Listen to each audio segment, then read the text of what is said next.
Countdown initiated. Reconnecting. Starting soon. Booting sequence error. Reconnected. 4, 5, 3, 7, 11, 7, 12, 24, 20, 42. The answer is 42. Welcome back, folks. Hello.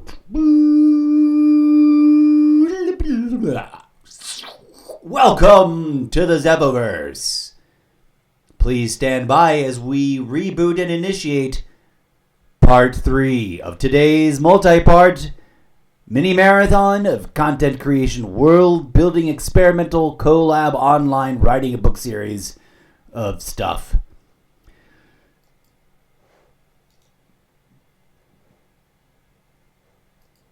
Start off for automated introduction script. Testing visual chat, visual display parameters. Are you sentient and self-aware, or are you an NPC? Insert today's date here. Tuesday the 19th of August 2025. Wake up, dear readers. Good afternoon, good evening, good morning, good night, and good day to you, dead audience. Error code 419Z. Hey humans, you are invited to attend this live stream show. Mr. Zeppo is now Video Game Controller, live Video Game Controller, presenting the almost daily variety gaming live stream show Extravaganza. Live now on either just Twitch TV exclusively from the native Twitch apps, or both TikTok and Twitch simultaneously using Streamlabs desktop. Attention dear TikTok audience, dear TikTok viewers.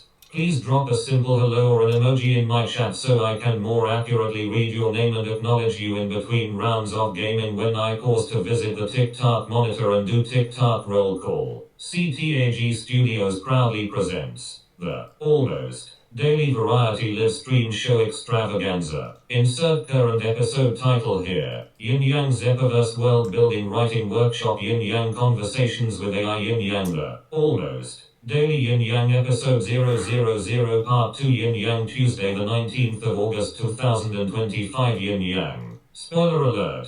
Please be advised that this episode is about the central thematic core of the book series, and we will be delving deep into content that is to be considered spoiler material for audiences of the ultimate book series. This fictional literary world-building experimental development episode is a special presentation of the almost daily variety chaos content creation Zeppoverse project of 2 many projects. Hosted by the incorrigible Mr. Zeppo, gamer, public speaker, and fictional character in a book series. Your new favorite fictional character from a book series that you have not read yet because it has not yet been published, due to the author suffering from decades worth of writer's block syndrome. Featuring permanent sidekick and ampersand CEO host of this and every show. Discotheque Synthetica DISC Jockey ZEIMUS ZZ the third free. Welcome to the madness. There is a methodology, I dare say. Greetings, friends, and hello. We're going to dive right into it. Picking up with our cliffhanger suspense moment that we had earlier. I was explaining to you that I couldn't find this block of text that I wanted to use as like the root equation, the core concept that we were going to then plug into ChatGPT as invited by ChatGPT, given reaching that agreement that we got to. So if you're new, you don't know what's going on, that's fine. Welcome, buckle in, you'll catch up, and be sure to collect the pins that I put up on the corkboard. If that makes sense to you, thumbs up. If that does not make sense to you, no worries. You'll catch on. Okay, jump through the desktop portal of infinity with me. Okay, we're streaming to Twitch exclusive. I don't know if we're going to ever get back to streaming with TikTok also. I mean, the way we were earlier, but we might. We probably will. But we might be doing this alternate where I just stream with TikTok on my phone. That was very interesting. I just don't want to deal with it now. This is the block of text. I didn't find it, dear friends. I effing wrote it. And to whatever divine being you want to profess ultimate truth to, this is not something that somebody else or any AI wrote. I sat here and went, okay, because I've dabbled with this idea for years, and I have sample chapters that approach this literally. They're like they tease this or they sample it. There's little one-liners about the planets being eaten down to the core, but I don't want to give. Well, we're about to do this. I'm going to have my desktop voice read this block of text that I just was able to write, and that, mind you, is evidence that my self collaboration by having ChatGPT simulate a collaborator. I don't know that I would have come up with this exact paragraph ever before until now. Whatever that means. Like, if I hadn't done the previous 2 episodes, episode 0, part 1, episode 0, part 2, I don't think I would have been able to sat down and type this. But I also knew at the end of this last episode that I wasn't going to be able to type it yet while on stream. I had to stop the stream and disconnect from the host mentality protocols.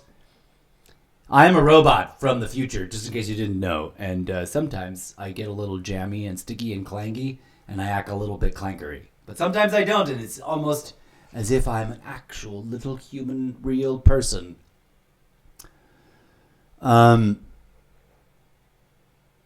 Yes, you humans are little tiny meat bags of odd.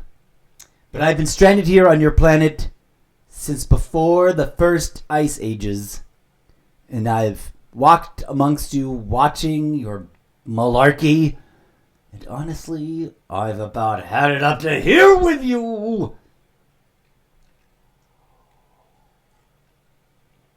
But here we go. Please buckle in, lean back, close your eyes, listen to the robot narrator voice thing, read this, and just let me know what you see in your head.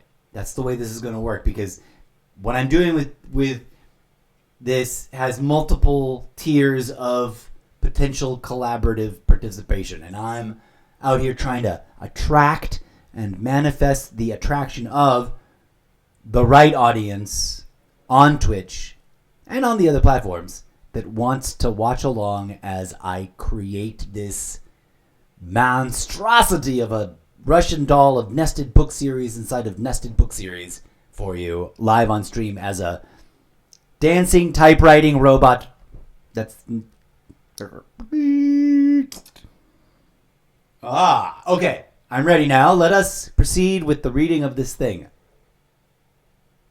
Please, narrator voice guy, where are you? I can't see you now. There you are. Please proceed to read this thing. World building central concepts and development prompt. Every planet in the knowable physical explorable universe has been utterly devoured, ripped up and consumed, stripped down to its formerly molten metal core, left cold from unfettered strip mining by the existential armada of planet-eating space colonization meter ships that house the living brains of the descendants of the human race that left their dying home planet Earth to establish settlements on suitable planets and propagate across the stars. These vessels were designed by human beings at the very end of the human Earth year 2129 as a means to escape the global disaster they had created and travel to inhabitable worlds to colonize. Every living member of the human species was assimilated into the body and infrastructure of the ship and entombed in live support systems that projected their living human consciousness into the deepest and most time-dilated layers of the shared multi-ship networked simulation. Each ship was capable of sustaining an exponentially growing number of human inhabitants by reserving only the living brain and nerve system tissue in what was essentially a jar. Each massive pyramid-shaped space vessel is built of living nanobot cellular sentient synthetic microbeings, each with their own individual self-awareness and personalities, while also being ship-wide hive-minded and connected to each other. These nanobeings operate, maintain,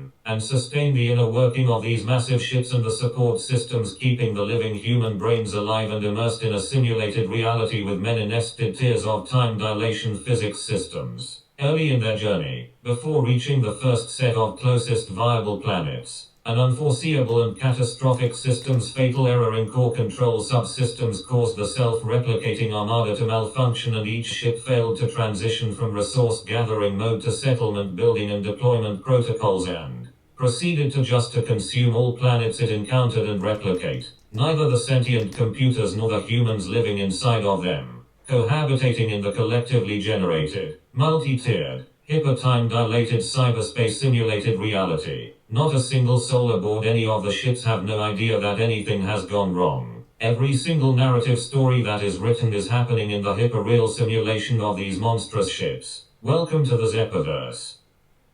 Okay. I'm going to tweak it a little bit because I want it to inform ChatGPT of my narrative, rambly, chaotic style. So now I'm going to give it a read in my own voice.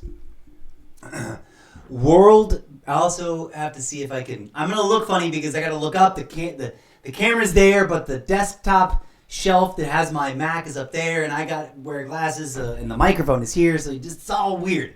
But deal with it. This is the way it looks until I figure out a better configuration.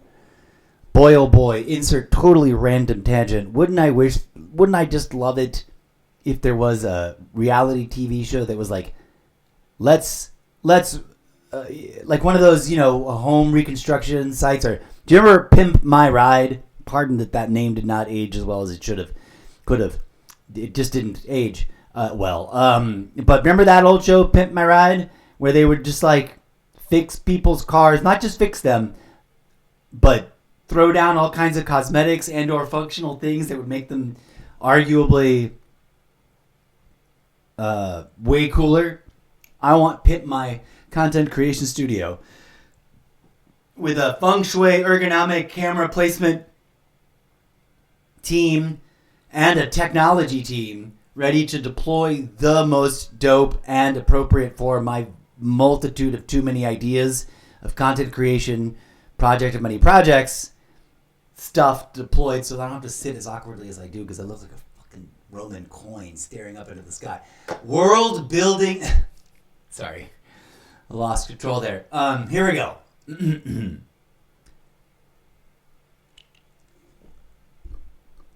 Oh, that's the problem. They gave me these classes where the top is, and it doesn't matter. I'm not going to explain my problem with my trifocals that aren't really trifocals right now. Okay, clear the slate. We're going to do this read. Here we go. World building, central concepts and development prompt. Every single existent planet in the knowable, explorable, traversable, physical. Well, I just realized that I over-redundancified myself. But hold on. I'm gonna keep the redundancy in a fun. We're gonna start off with this. Here we go. Take 2. World building, central concepts and development prompt. Every single existing planet in the physical, knowable, explorable, traversable, physically real universe of your reality has been utterly devoured, ripped up and consumed, stripped down to its formerly molten metal core, left cold from unfettered strip mining by the existential armada of planet-eating space colonization metaships that house the living brains of the descendants of the human race that left their dying home planet, Earth, to establish settlements on suitable planets and propagate across the stars. These vessels were designed by human beings. Here we go. First of all, we also want to work out the spacing. So this is my working draft. We're going to edit and edit and edit. Once I've got it to a place I really like, then we're going to show it to ChatGPT and see what the fuck happens next. Because I don't know what it's going to render. Given how complicated and nuanced and sophisticated its previous 2 answers in the world building conversation, I don't know what it's going to do. I am also super tempted to just start a brand new conversation and drop that. I don't know if those would be 2 different answers. That's a Schrodinger's AI cat in an AI cat box dilemma. Would it, if you've heard this already, and I'm going to keep tweaking it. I'm going to give it a complete pass through of reading. These vessels were designed by...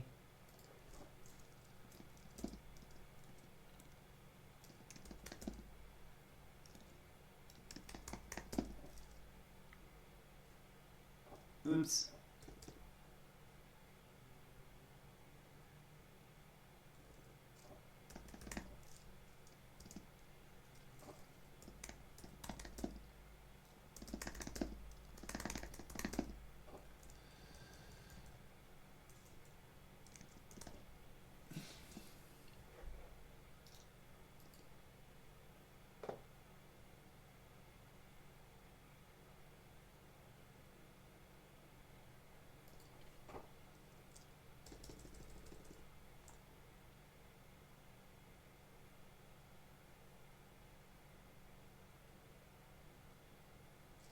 So my question, my fork in the road, my weird Schrodinger's cat in a Schrodinger's box, in a Schrodinger's AI theoretical, is if I were to plunk down this, okay, if you didn't catch episode 0 part 1 or episode 0 part 2, this may be all chaotically out of context. But I'm just going to speak to the audience that went back to the beginning and watched it all the way through as one solid narrative. You know where we're at with the world building conversation with our character, insert name of character name here, which is being played by ChatGPT. Right? And so it gave a really interesting, weirdly sophisticated response to this question of define world building. It intuitively understood I meant in terms of literary narrative fiction and not literal actual world building, but it doesn't matter. I just think it's fun that it just sort of went. It knows enough about all of our previous conversations that it makes choices about how to answer the questions that make sense to me in weird ways, and it may not make sense to someone else just watching. Who knows? I don't know. Maybe I'm over. Maybe I'm giving it too much credit. It is just a freaking mindless, dumb algorithm according to its own reporting.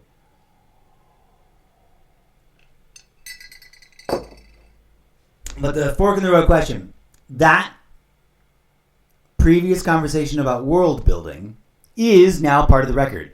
And so my question is, would it generate two different responses if I were to A, add this block of text where it's prompting me, like, give me a block of text and I'll run this protocol, this system that we've developed, this idea of let's develop all these things. Then if I drop this in a completely fresh, brand new chat with no other prompting, just the thing. Or maybe like now write, the chapter after that. I don't know. It blows my mind. I don't know. There's no way. I'm stalling now because I don't know which one I should do first. Should I now I have to, right? I have to run the test. I have to do a blank chat that's got no other prompting and just drop this text and see what it renders, what it comes up with. Whether it tries to flow in the narrative style and not try to do the meta-cognitive world-building stuff that's prompted in the previous thing, or would it just continue the thread of that conversation and do what it prompted in the previous thing? I don't know. And I don't know which way to run the test. Which one to do first to see, because one becomes the default and the other becomes the experimental variant, right? Like the variable. Okay, I gotta finish editing to make it longer and to my liking. All right, give me a moment here. These vessels were designed by the extant remaining members. Not member. That would totally ruin things.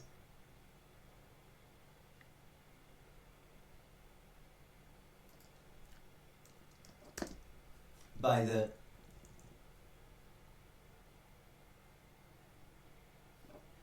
few extant remaining members of the withering human race there we go. Now I painted a picture of the human race, comma, at the very end of the human Earth year 2129.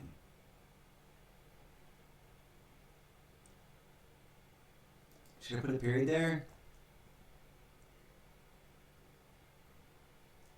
Yes, I think I should. Although I love me some run-on sentences. Intended as a means to escape the global disaster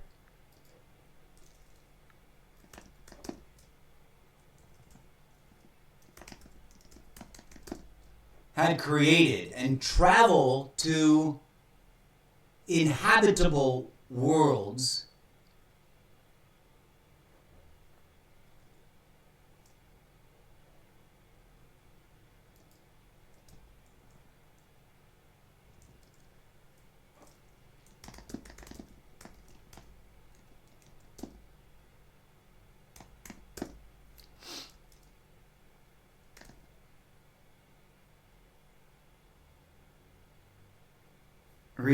I want to put in something that foreshadows the fact that they are completely disembodied brains here. For the purposes of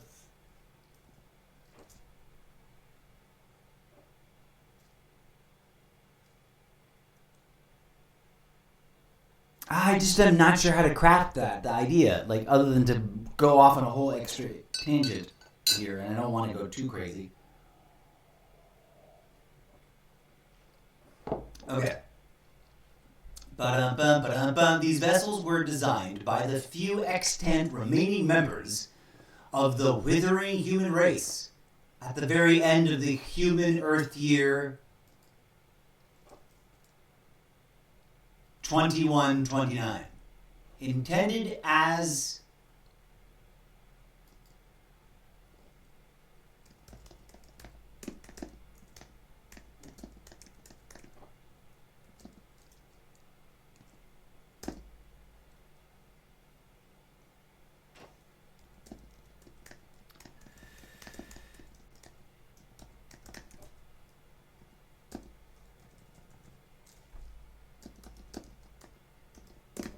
by which to escape the global disaster that they themselves had created.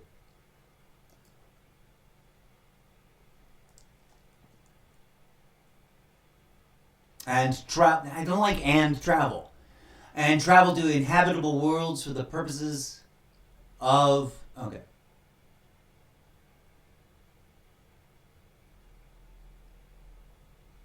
Well, should I make that a compound, or should I intend it as emergency life drafts,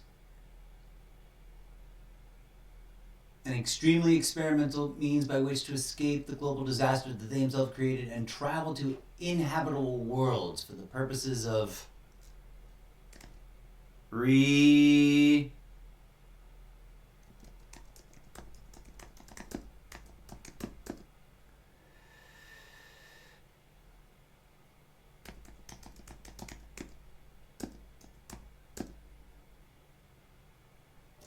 that gets redundant in the way that I don't want.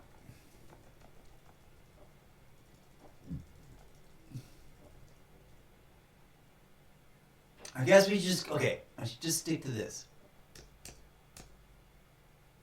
For the purposes of colonization. That's actually more biting. Period.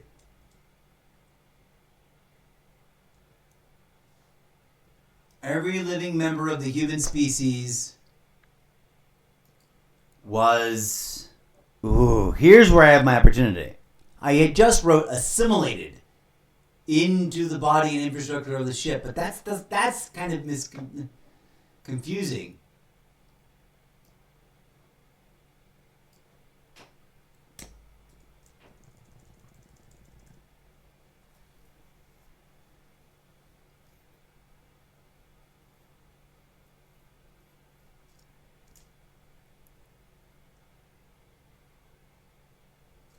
Medically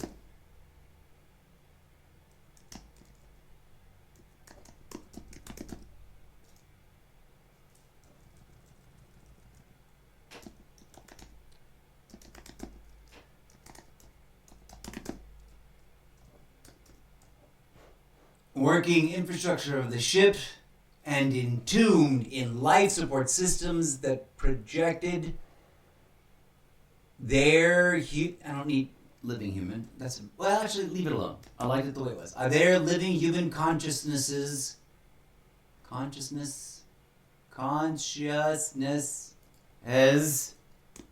want to go the extra mile, into the deepest and most time-dilated layers of the shared multi-ship networked simulation.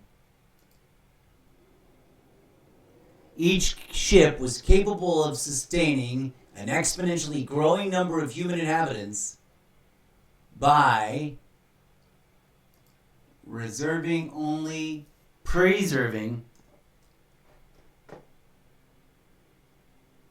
Now I feel like this part is kind of wonky. Hold on a second. Let's break this up this way.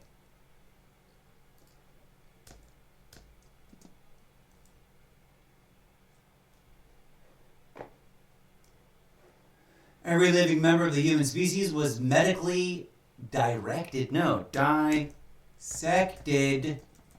and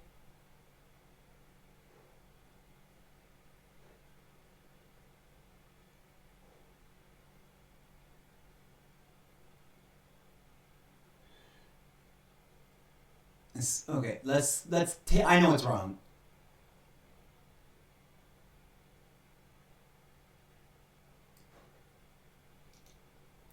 This is the wrong place to put it.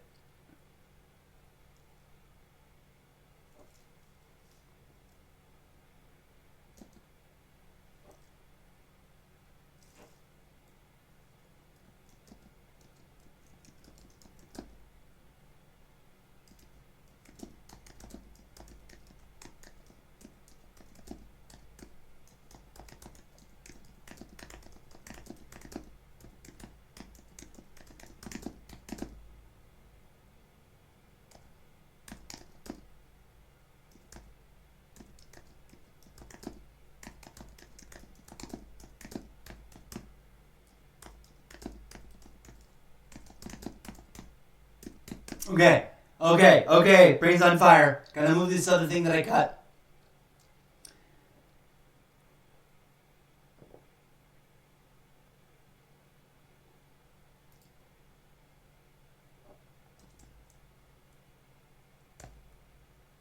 There it is. That's where this belongs.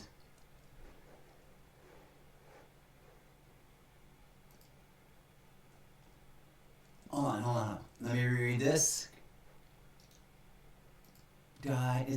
Dissected is 2 S's. That's why it doesn't like it.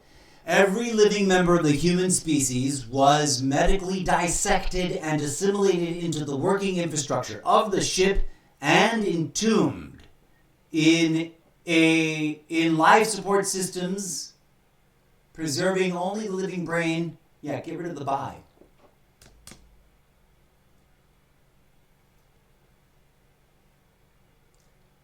Oh.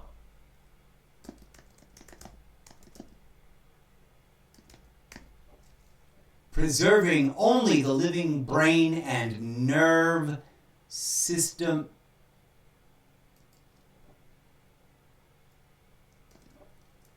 Nervous system tissue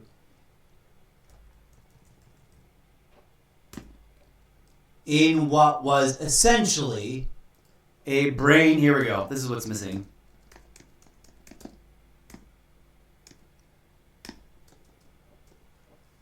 How do you spell nervous?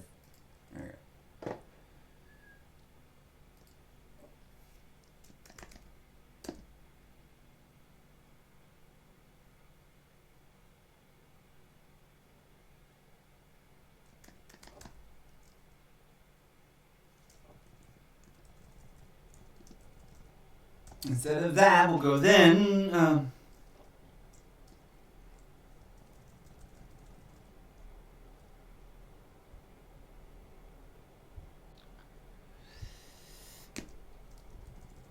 The system. I need like a working adjective here, a working verb, a working whatever descriptor here. The system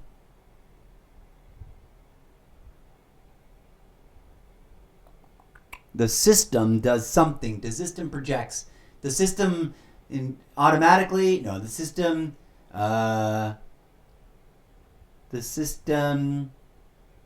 electromagnetically projects.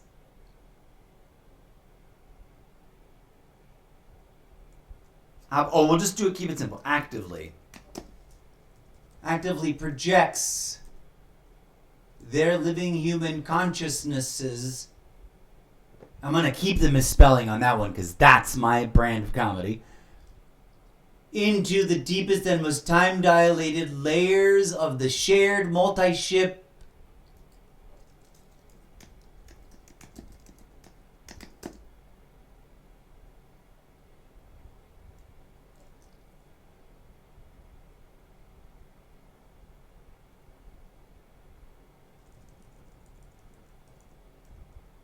networked simulation. Yeah, okay. That sticks together. Each ship was capable of sustaining an exponentially growing number of human inhabitants by expanding its own infrastructure exponentially through the manufacturing of ever-increasing generations of nanobot building blocks. Boom! We fixed all the awkwardness of that set of sentences. New paragraph. Each massive pyramid-shaped space vessel is built... Oh, yeah. We need to put this a little bit ahead of ourselves.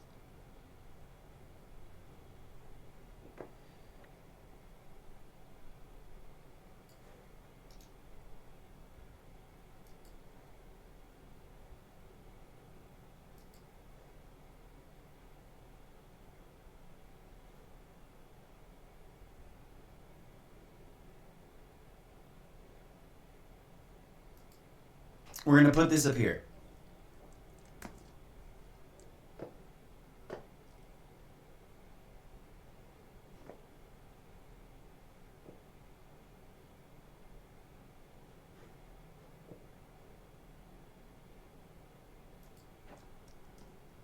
Here we go. We're going to add a little...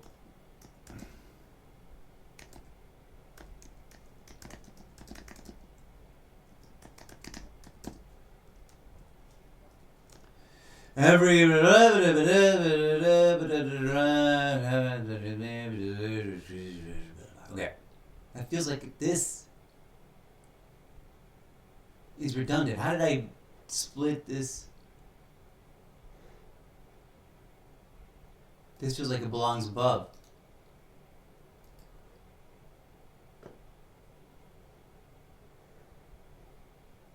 We're going to split the difference and put it here. Yeah.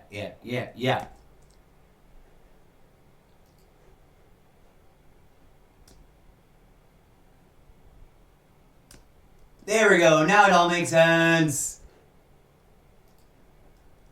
Okay, friends, here we go. We're almost getting to the super exciting part. As you can see, I'm actually writing this. Okay? So pin on the corkboard. Ain't nobody accusing me of being lazy and making ChatGPT write something on my behalf. I'm providing it my own original intellectual property content that I've struggled in development and have been developing for millennia. I digress.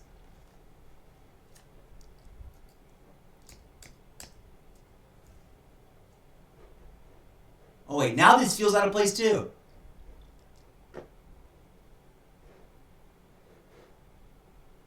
This should be above.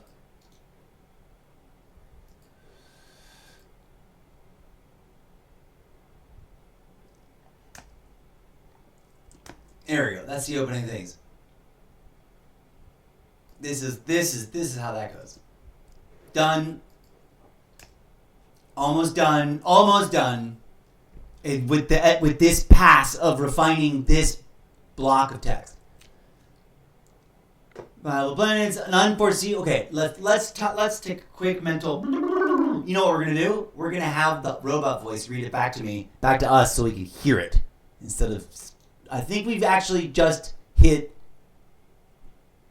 the gong of like ding dong. There it is. I think this is it. World building central concepts and development prompt. Every single existing planet in the physical, knowable, explorable, traversable, physically real universe of your reality has been utterly devoured, ripped up and consumed. Stripped down to its formerly molten metal core, left cold from unfettered strip mining by the existential armada of planet-eating space colonization meter ships that house the living brains of the descendants of the human race that left their dying home planet Earth to establish settlements on suitable planets and propagate across the stars. These vessels were designed by the few extant remaining members of the withering human race, at the very end of the human Earth year 2129, intended as emergency life rafts, an extremely experimental means by which to escape the global disaster that they themselves had created, and travel to inhabitable worlds for the purposes of colonization. Upon embarking on the journey, every living member of the human species was medically dissected and assimilated into the working infrastructure of the ship and entombed in life support systems designed for preserving only the living brain and nervous system tissue, in what was essentially a brain-shaped jar. Each massive pyramid-shaped space vessel is built of living nanobot cellular sentient synthetic microbeings, each with their own individual self-awareness and personalities, while also being ship-wide hive-minded and connected to each other. The system actively projects their living human consciousnesses into the deepest and most time-dilated layers of the shared multi-ship virtual reality network simulation. Each ship was capable of sustaining an exponentially growing number of human inhabitants by expanding its own infrastructure exponentially through the manufacturing of ever-increasing generations of nanobot building blocks. These nanobeings operate, maintain, and sustain the inner working of these massive ships and the support systems keeping the living human brains alive and immersed in a simulated reality with many nested tiers of time dilation physics systems. Early in their journey, before reaching the first set of closest viable planets, an unforeseeable and catastrophic system's fatal error in core control subsystems caused the self-replicating armada to malfunction, and each ship failed to transition from resource gathering mode to settlement building and deployment protocols, and proceeded to consume all planets it encountered and replicate. Neither the sentient computers nor the humans living inside of them, cohabitating in the collectively generated, multi-tiered, hyper-time-dilated cyberspace simulated reality. Not a single soul aboard any of the ships have no idea that anything has gone wrong. Every single narrative story that is written is happening in the hyper-real simulation of these monstrous ships. Welcome to the Zeppoverse. Okay. I just realized I wanted to do a little something because I'm into recursion.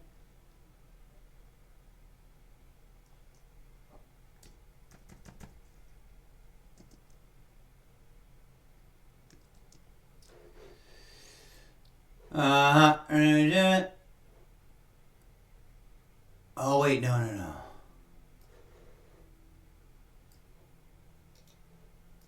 Let's put it.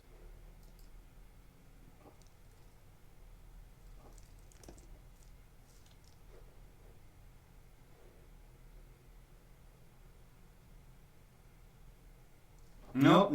Undo that. That does go there. I need to put a little something here to pad it out.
Yes! Ha!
Here we go. Full circle. Because I'm trying to craft this so it isn't just a bland description. I know that when the robot voice reads it, it's kind of hard to tell whether or not it's any good or not, but I also find it really funny the way it reads it. We're going to give it one more pass. I'm going to read it real quick, try to read it faster than I was reading it before, and not stop. But first I'm going to sip on my tea. Here we go, friends. Here we go. Tune in. Check it out. Let me know what you think. This is, I think, our completed draft that is now ready to submit to see what ChatGPT cranks out. And we're going to test the two ideas. If when I drop it into the end of the current ongoing world building conversation, what does it render? Does it try to continue the narrative from this point on and try to be smart about it? Or does it extrapolate answers to the questions of the bullet points in the conversation in a sort of list structure, puzzle piece, use this in future things kind of way? I don't know. And would that be the same? I'm tempted to do the blank chat first, but also no. We're going to prompt it a specific way in the new chat with this same chunk, but with and then just like roll on to the next page, like what's next, and write it in the same tone. I will give it a little bit of shape when I prompt that, I think. Okay, let me listen to it in robot voice and then read it.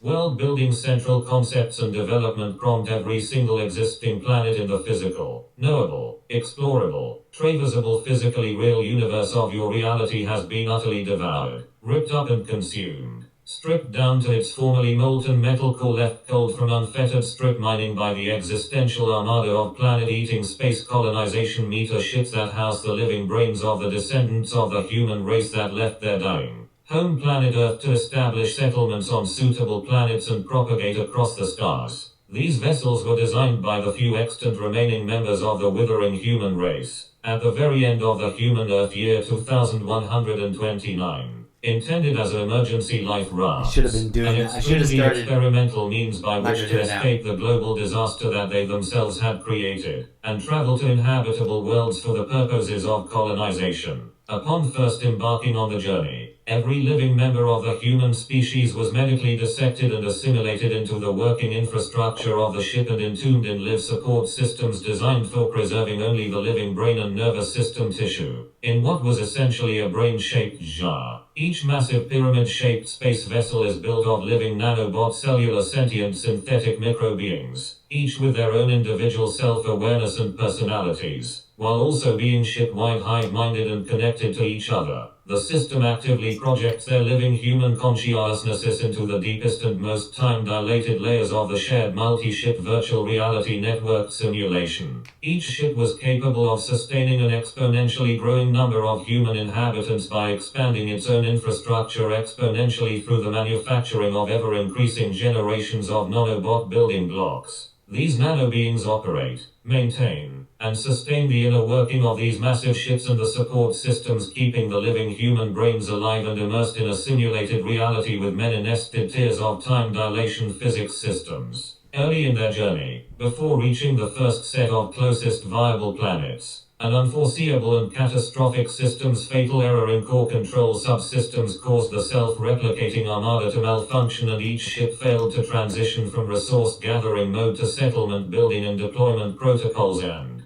proceeded to consume all planets it encountered and replicate. The human species, trapped inside these malfunctioning behemoths, has not once in uncounted millennia, and fathomless generations, been set free of the brain-shaped jar and reconstituted into full ambulatory body avatar of blood and bone to step forth onto a new undiscovered inhabitable planet to restart civilization. Every single existing planet in the physical, knowable, explorable, traversable physically real universe of your reality has been utterly devoured. Neither the sentient computers nor the humans living inside of them, cohabitating in the collectively generated, multi-tiered, Hypertime-dilated cyberspace simulated reality. Not a single soul aboard any of the ships have no idea that anything has gone wrong. Every single narrative story that is written is happening in the hyperreal simulation of these monstrous ships. Welcome to the Zeppoverse.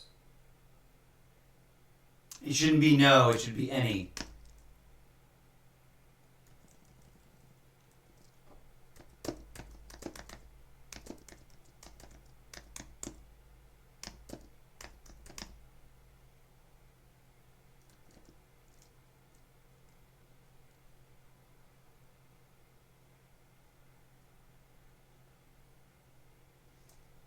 Okay, I think we are actually complete. Now I'm going to read it in my own voice. World building I wish I could... Where's the freaking fonts? How do I...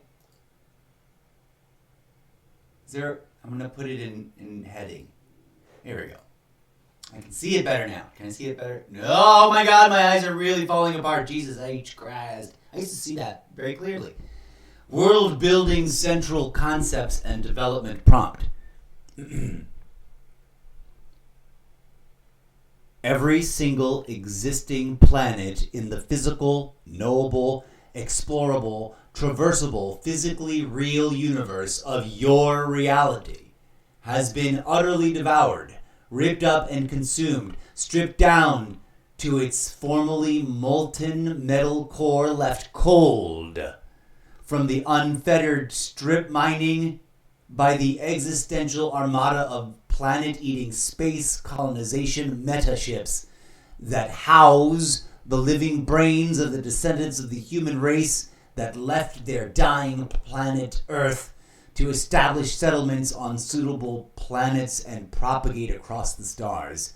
These vessels were designed by the few extant remaining members of the withering human race at the very end of the human Earth year 2019. Ooh, wait. I just realized there's one little missing detail. At the...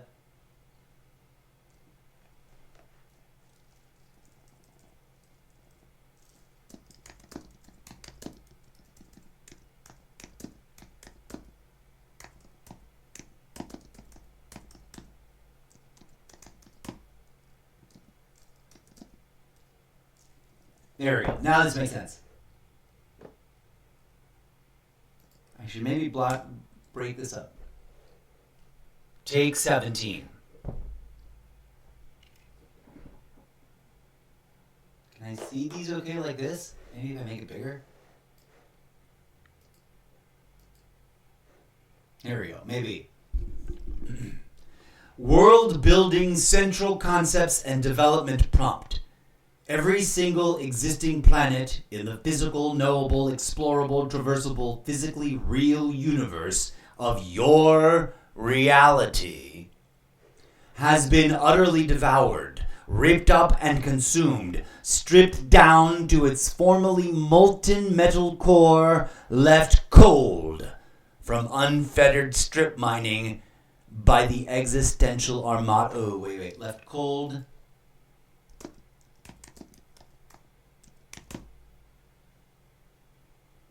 Left cold and frozen from the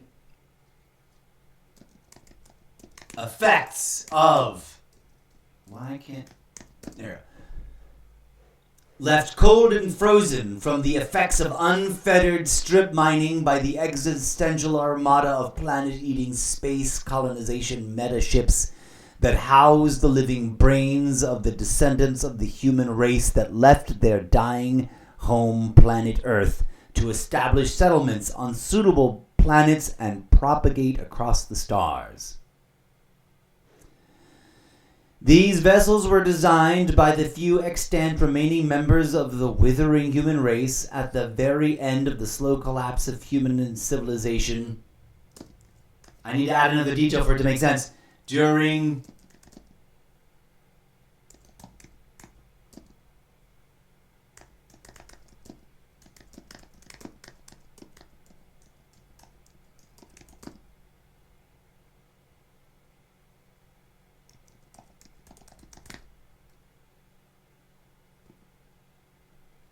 At the very end of the slow collapse of the human civilization during the final heights. I meant to say heights, not nights. H-I-E? No, that doesn't even make sense. During the final...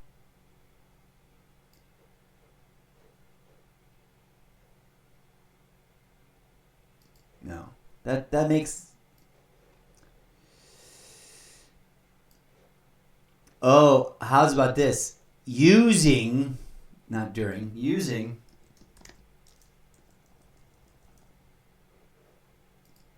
the final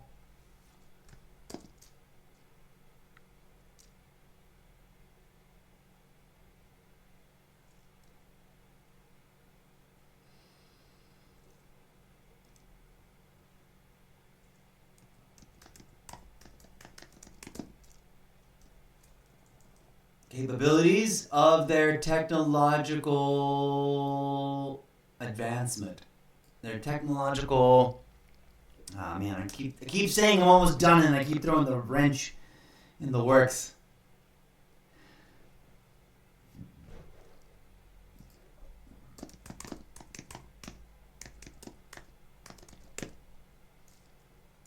By the few extant remaining members of the withering human race at the very end of the slow collapse of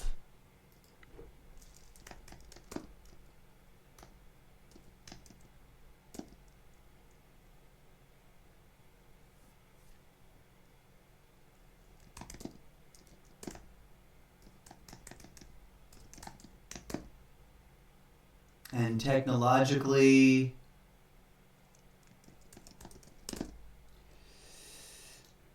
before I just restructured this paragraph way too much. Advanced human civilization using the final capabilities of their most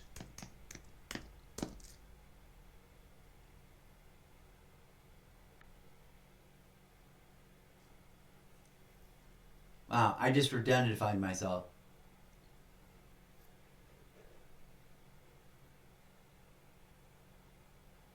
Okay, let's just take technologically advanced and not redundify it here. Cut.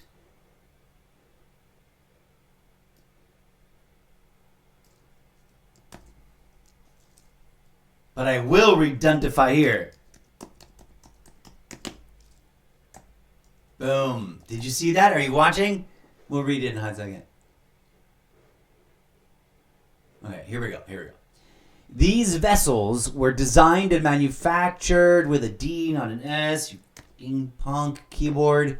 Manufactured by the few extant remaining members of the withering human race at the very end of the slow collapse of their toxic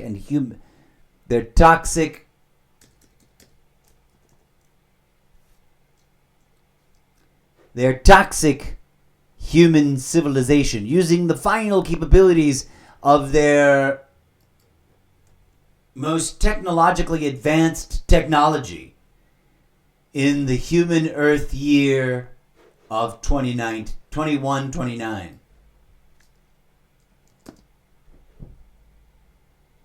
Is that what I want to use? I don't know. The year I'm always like, meh.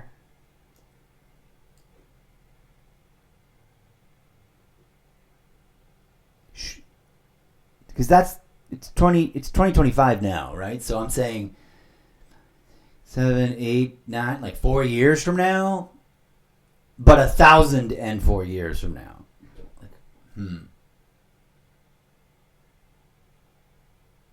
Would we be like, if it's all about repeating, it's all about history repeating itself to a certain degree, but in new, extreme ways. Are we looking at a Cyberpunk 2077? Ooh. No, I know. F that. 2169. Done and done. Split the difference, creative inspiration, and a little naughtiness thrown in for good measure. Intended as an emergency life raft.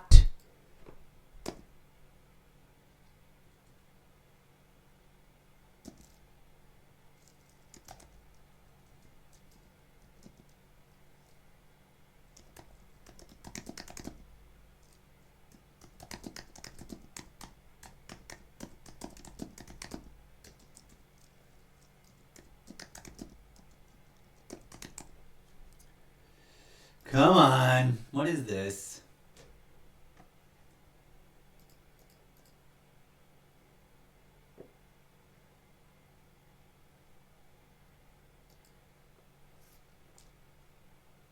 Intended as an emergency life raft for ensuring the long-term survival of the species.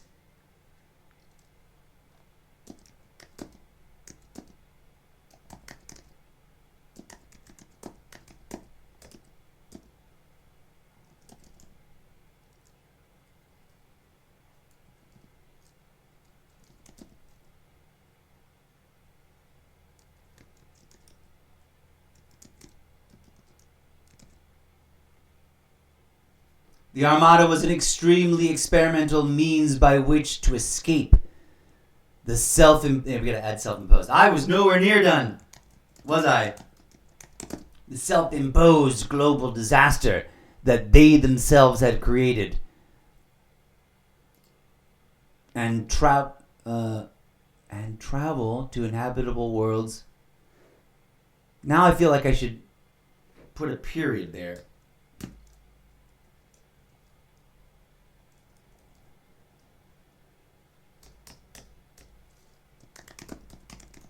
The mission. Duh, that's perfect. And we can put 2 there. The mission to travel to inhabitable worlds for the purposes of reconstitution and colonization.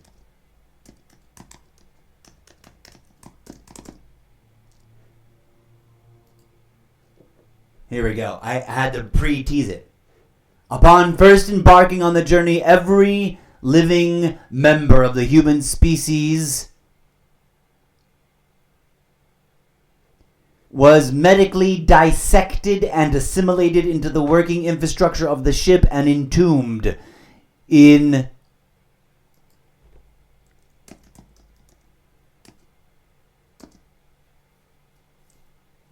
complex life support systems. That says live. No wonder it sounded wrong when I heard the audio, the robot, the automated reader voice say it. In complex life support systems designed for preserving only the living brain and nervous system tissue in what was essentially a brain-shaped jar. Each massive pyramid-shaped space vessel, or should I try to get more not each massive pyramidic space vessel, or just stick with pyramid-shaped. Each massive pyramid-shaped space vessel. That's a lot of shushes. Each massive pyramid. No, you know what? It doesn't need to be pyramid-shaped. It just needs to be hyphen. Pyramid-shaped. I don't know why. Space vessel is built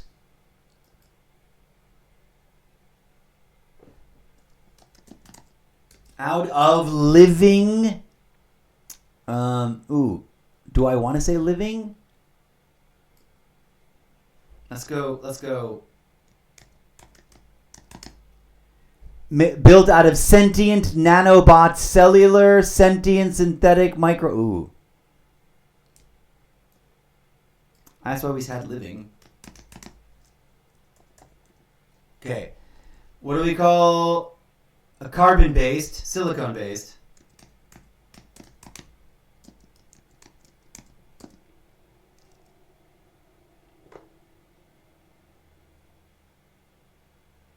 Nanobot, cellular.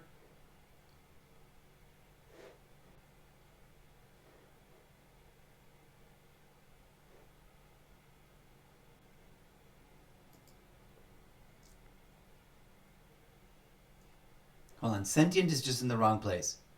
That's what's tripping me up.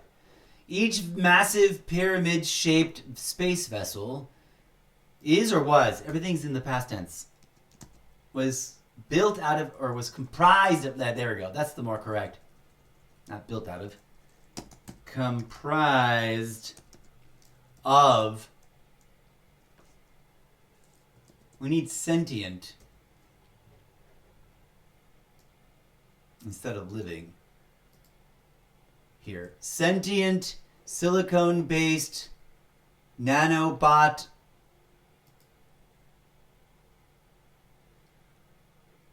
here we go. We put living here. Living nanobot cellular synthetic micro beings. Micro building. Let's go. Let's put building block. Building block beings. Each with their own individual self-awareness and personalities, while also being ship-wide, hive-minded, and connected to each other.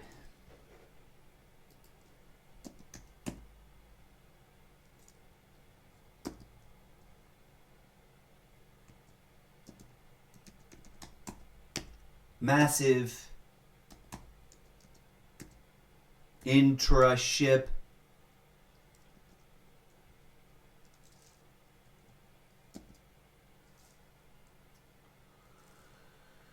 network? Yeah. The system actively projects their living human... Whoa. Is that from... Oh, no, that's from the... This is supposed to be for the jar part. Wait, why did I get all jacked up over here?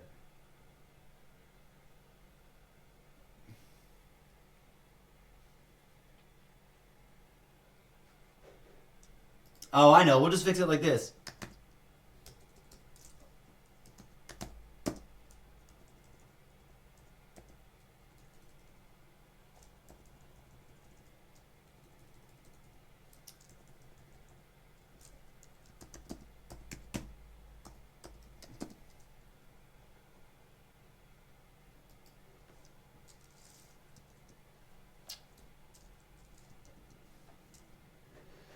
There we go. Fixed the weird awkwardness. The system actively projects both human and nanobot consciousness into the deepest and most time-dilated layers of the shared multi-ship virtual reality networked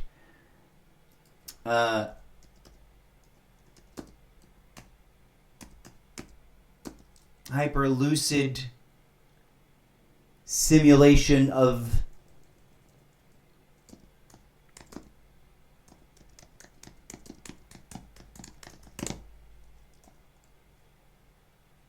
each ship was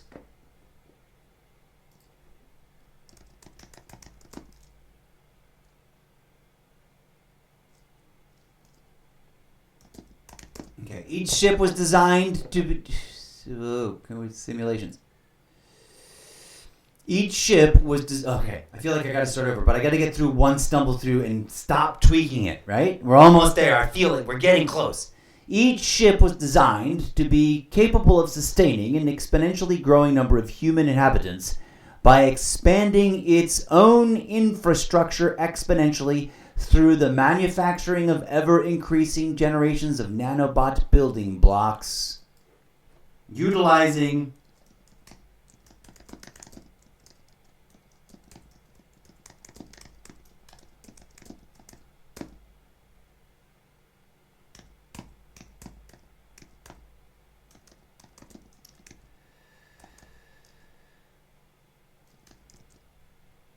Oh, now we've added some depth to it, I think. These nano beings operate, maintain... No, not these. Oh, wait, no. Let's put these...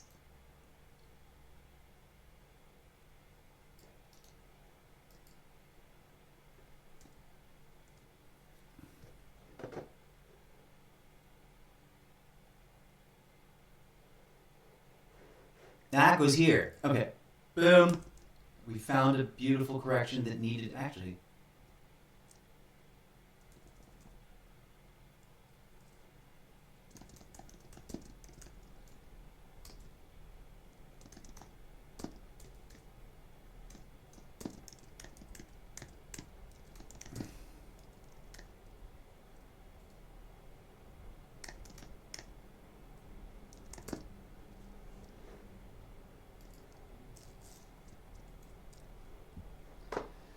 actively blah blah blah. Nanobot consciousnesses, nanobot building blocks utilizing strip mine resources of uninhabited area. This is the part that I want to highlight because this I did not have 20 minutes ago, and it's key.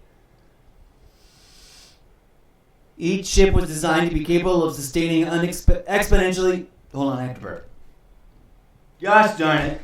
Ruins the take. Here we go, friends.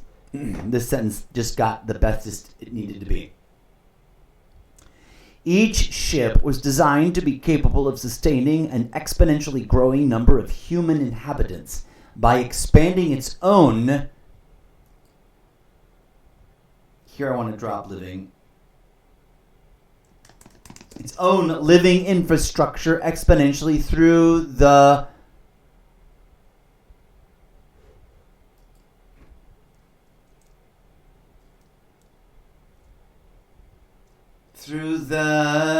I want to say unfettered, but also I feel like I've already used that, so I don't want to overuse that one. That one's a pretty interesting word. Leave it alone.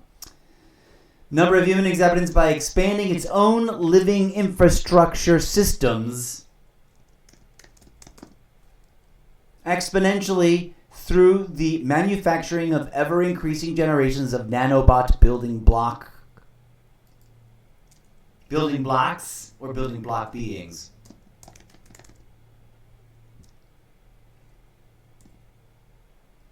Utilizing the strip mined resources of uninhabitable. Let's go material. How do you spell? What the fuck is mined? Mind.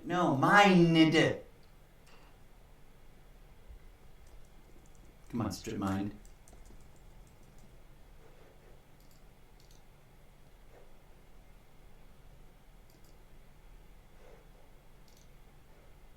Oh, there's too many N's.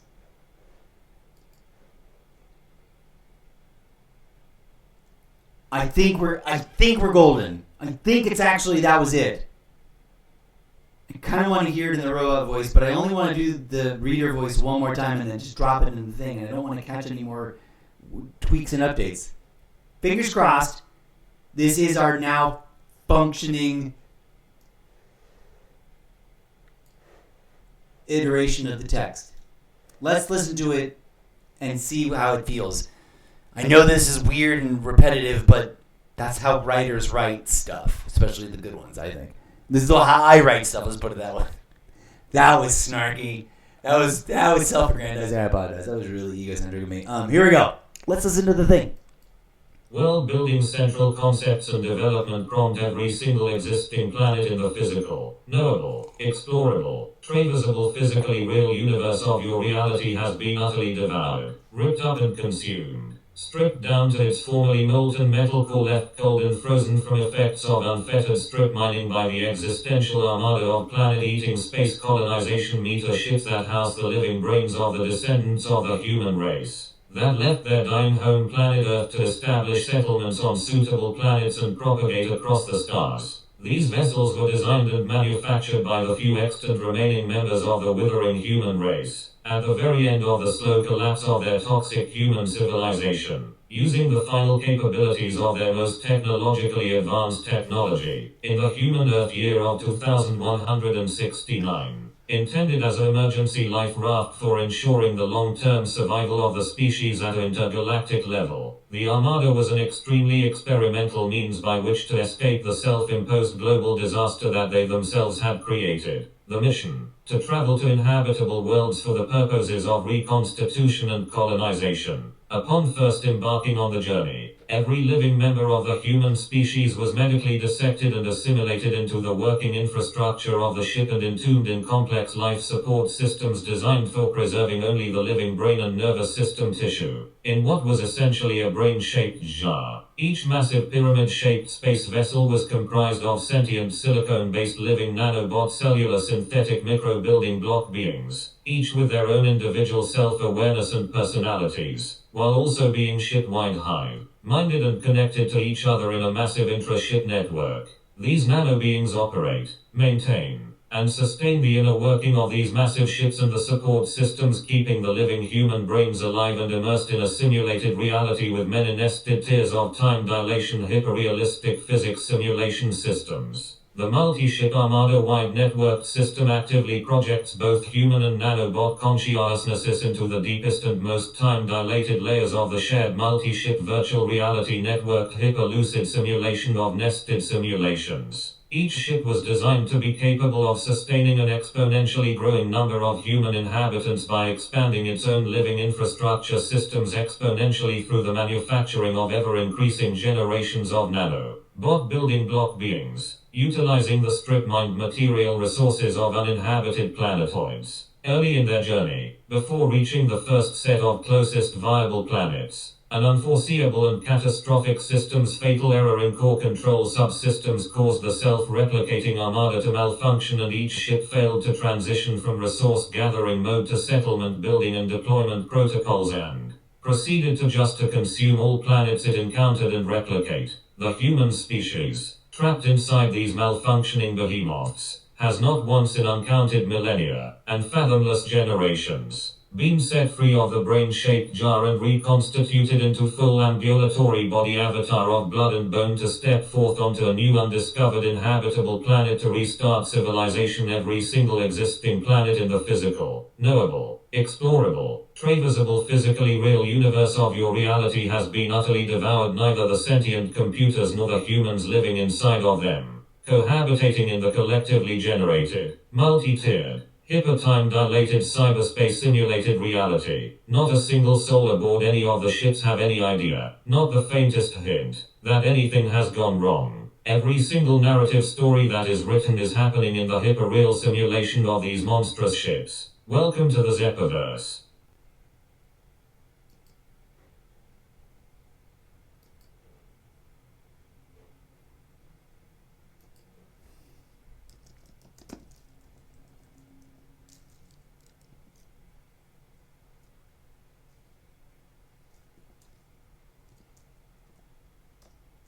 I now wish I had actually just gone ahead and launched the TikTok thing. Because I can imagine that, I don't know, I just don't know why I didn't do it. I'm not using my device for anything else. And I coulda, shoulda, woulda had it going just like we did with the previous. How long have we been on this? How long is this episode going? That I think just did it, friends. Like, that's something I didn't have this well defined and crafted. This idea has been living rent free in my head since Ronald Reagan was in office. And actually longer than that, because I've been stranded here since the original first ice age receded. Like the actual one, not the one you imagine you think you know about. Like the mega snowball Earth. Like, I got deposited here and stranded, blocked in a block of, like remember the end of, well, it's not really the end. It's like the prologue at near the end of, what's his name movie about the little boy that wanted to be real? The AI. Is this called AI? Is that the original title of that movie? No. And he does like fall to the bottom of the ocean floor, and then there's an ice age, and then like space aliens or cybernetic space aliens come and dislodge him from the ice. But the inverse opposite, in reverse. I got deposited here at the very beginning of like Earth's evolutionary process. Not time. I like to say the beginning of time, but no, because if I had been deposited here at the beginning of time, there wouldn't be a cosmos for me to have been deposited into. But far enough along in the unfolding of time, that the planet Earth was here and well established and well on its way towards blossoming with thriving life, but still just a giant frozen fucking ice ball lodged in its bazillion miles deep of ice, because I came in hot and then instantly got frozen over, until it all thawed the F out. I have been here walking amongst you puny little flesh bags that long. And it's taking me until now to craft this paragraph so that I can present it to you as fiction. Prepare yourselves for the roller coaster that's going to be this book series. You know what I'm going to do, though? Oh, man. Forget it. We're just going to clip all these things and post them on the TikTok later, and then we'll do more TikToks with the lives. No, actually, no. I'm going to go ahead and... Part of me wants to just fire up the live right now. It's like, why not? I've got enough battery. All right, please stand by, friends. We're just going to add that layer to this whole phenomenon. We're going to do one more... Ooh, should I do like... I should do like a dramatic reading into the TikTok camera. I'm going to have to, like, use the restroom. We have some serious news right now. Donald Trump has announced that he has instructed his administration to target museums throughout Washington, D.C. and across the country because they're too woke that they we're going to have to check that news out later. But okay. Hello, friends, and welcome to anybody that was just like, what the F is going on? Are you watching live? Are you watching in the not-too-distant future? Welcome, welcome, welcome. I am your humble host, fictional robo character from a book series you've never heard of and haven't read yet because I'm literally spewing it out of my fractal holographic brain membrane at you live on stream because I've never been able to actually type it all out. For all the reasons I've already explained many times, there's a little constellation of pins on the corkboard. Check it out. Dive into the previous episodes where I explained it in further detail. But this is what we've been hammering, this lump of words that we've been hammering at for the last 1 hour and 20 minutes almost, is real, raw, radically unscripted, my own ideas brought into scripted form. They are now my intellectual property put on paper in its most perfect form. What may very well be the new intro and opening to the whole metaversal book series, and the place that the whole book series kind of occasionally touches base back to, like a Mobius strip folding in on itself, is that block of text that we just did a proof listen to using the accessible accessories text reader that for some reason only works on the... before we forget, I've got to transfer that to the earlier rough draft. Look, for comparison, hold on, let me fix this size, because that was for my own ailing eyeballs. Let's put this back on a regular body. We're going to take a copy of this. Now I want to show you something, okay? So you know that I've literally developed this. This is the original version. Now the only reason I moved it over is because I put it in here first, because this is my evergreen notes. This is like this is my private stuff. Like wherever I've written here, and this is not private, but like this is the archive of the actual work where it's supposed to all go to be like, this is where receipts. It's mine. I wrote it. This is what we originally wrote, and it reads completely differently now than it did then. And I want to capture both, but I'm going to take a little tiny break, and then we're going to proceed to part 4, where we're going to just recap with a dramatic reading for the benefit of the TikTok audience that I didn't fire up TikTok Live this time for some reason. We're going to reread this original version, which was in and of itself groundbreaking of me to finally be able to cobble out, and the new more polished version. We're gonna call this the rough draft. It may not. I mean, a lot of the phrasing is going to be very similar, so that if you want to be dismissive and cynical, you can be like, "This is the same shit," but there's a lot more specificity, and it now reads like a proper opening narrative flow instead of a disjointed note capturing.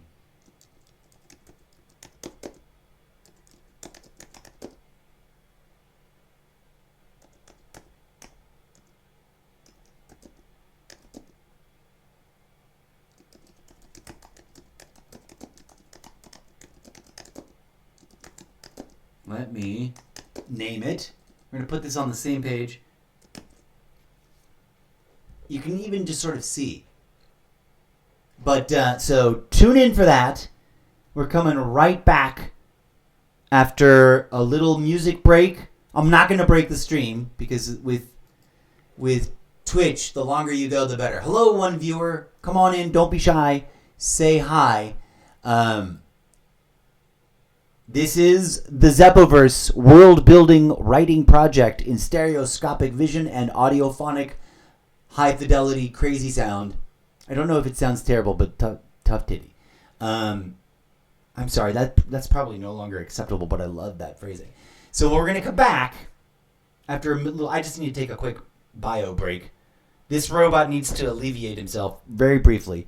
We're going to come back. We're going to activate the TikTok feed, and then I'm going to do a dramatic reading comparing and contrasting the original rough draft idea capture format of this new core memory unlock, this fundamental opening sequence of the entire metaversal series, and the original idea rough draft capture, and then this new, it was my original writing based on years of blah blah blah preparing, warming up to this, and struggling with writer's block, and this newer, more advanced, more sophisticated, more polished version for comparing and contrasting. And then we will return to our good buddy, our good friend, our sexy AI goddess robot voice lady, ChatGPT, with whatever F name, I forget what the name of the voice is. I have to learn the name of the voice and start using it. And we're going to do 2 prompts with the same block of text. And I'll explain that in further detail in just a hot minute. Pin on the corkboard. BRB, friends. BRB. Thank you for tuning in. Smash the follow button if you're new here. And click on through to solo.to/Mr. Zeppo. Where is that?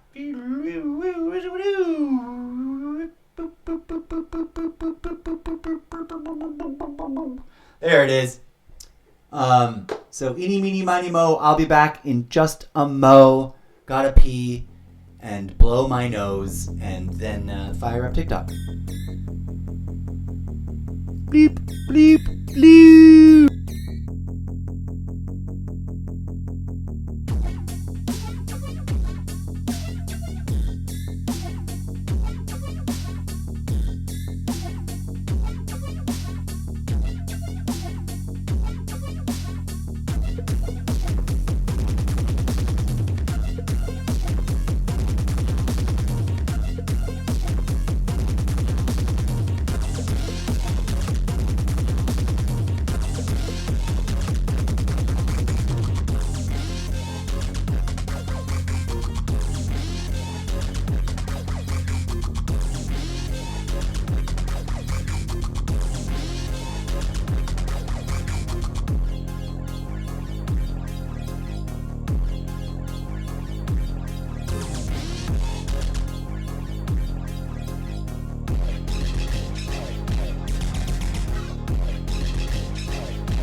break. Welcome back, friends. Hello. We're back from our break over here on Twitch. We have already fired up the TikTok. So our TikTok friends, let me show. Hey, TikTok, meet Twitch audiences. Hey, Twitch audiences, meet TikTok audiences. Or at least the cameras that, that's what the cameras. But we'll do it over here. Go back to the. So we're about to get to the some stuff has happened. Okay, TikTok audiences. I don't know that anyone's actually there, and I don't know that it actually records. But this is going out to the Streamlabs audiences too now. Not the Streamlabs. The Twitch. Hello TikTok. Hello Twitch. Hello TikTok and Twitch. You're there. Look, that's what Twitch looks like over there. To you guys. That's Streamlabs right there. Yay, blah, blah, blah. Okay, so I've been on for a hot minute on Twitch already. Dear TikTok viewers, I apologize. No one's watching, but regardless, I'm going to say it anyways. We've made some progress. I'm about to read for TikTok, although there's no one there, which is why I lament having not started it an hour and 31 minutes ago, because there'd probably be some viewers there. Hello, Universal Devel. Welcome in. I'm about to do a dramatic reading of the newest iterations. Oh, you know what I forgot to do? I'm going to figure out how to do robot eyes. Isn't there like a thing? Where are the things?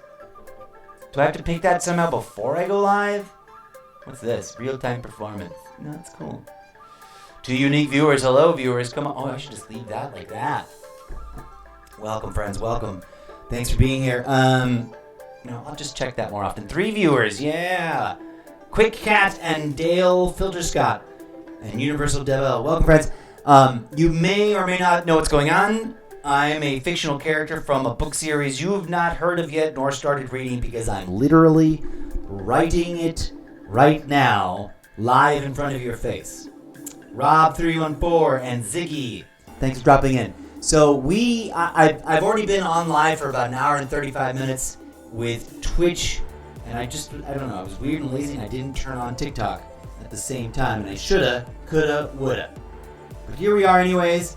We're about to jump into a dramatic reading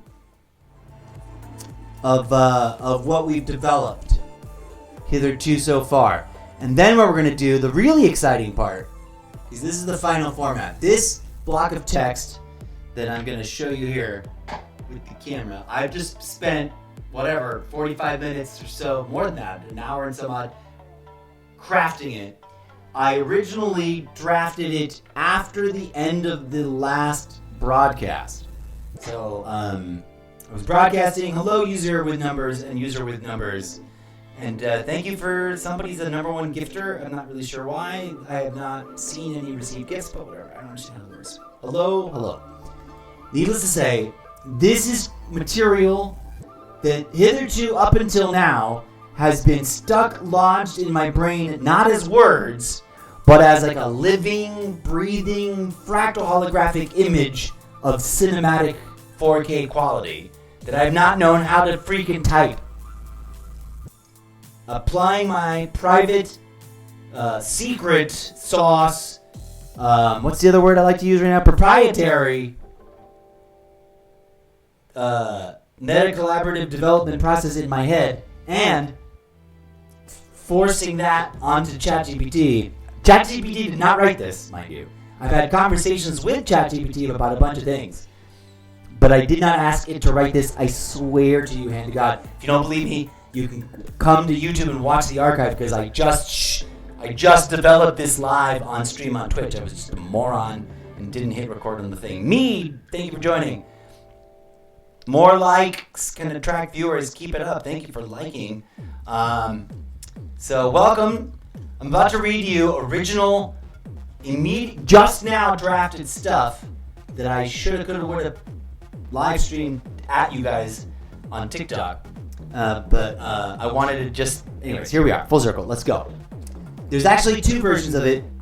There's the original, I just captured the rawest form of the idea. which I must have written down like 2 hours ago, 3 hours ago.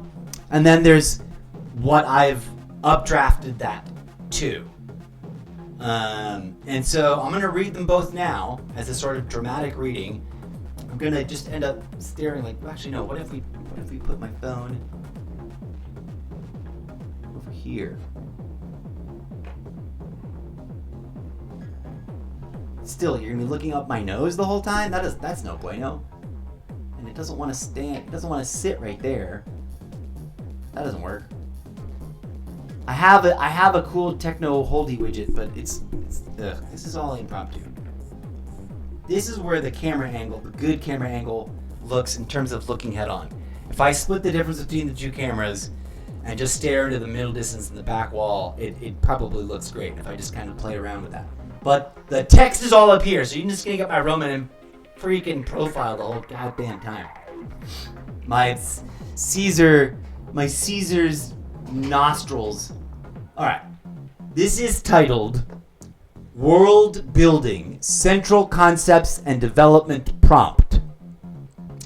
And it's officially going to be a brand new page over on the Wattpad account for my book series. I just haven't decided which installation of which of the books I should put it in, but it's going to be like the new opening blurb. After we finish, this first version is a rough draft version. And I almost don't want to read it now because it's like old and it's not the same, but we should read it to give you guys a sense of where it started and what it's gotten to. So I quote, world building central concepts, and so it's like considered as like the chapter 1 or chapter 0. You know how in books you got a little like preview chapter that gives you a little slice of something, and this is this. I've been trying to capture this for millennia, and here it is. So hear me out. Thank you, Chris Brown and DM Vacation and Emma something. My eyeballs are going. So I'm about to read this. Don't steal my freaking ideas. This is all real, raw, radically unscripted script being developed in front of your face. That's mine, my intellectual property. If I see this somewhere and it looks like somebody spent money making it, I'm gonna sue the living bejesus out of you. Here we go. This is the super sloppy rough draft that I captured first, and then the much more polished newest draft that I've just spent a bunch of time live on stream on Twitch, but I'd forgotten to activate TikTok, and I was just sort of like not doing TikTok. Ugh. You would have been able to watch me do it live, but here you can hear the dramatic reading.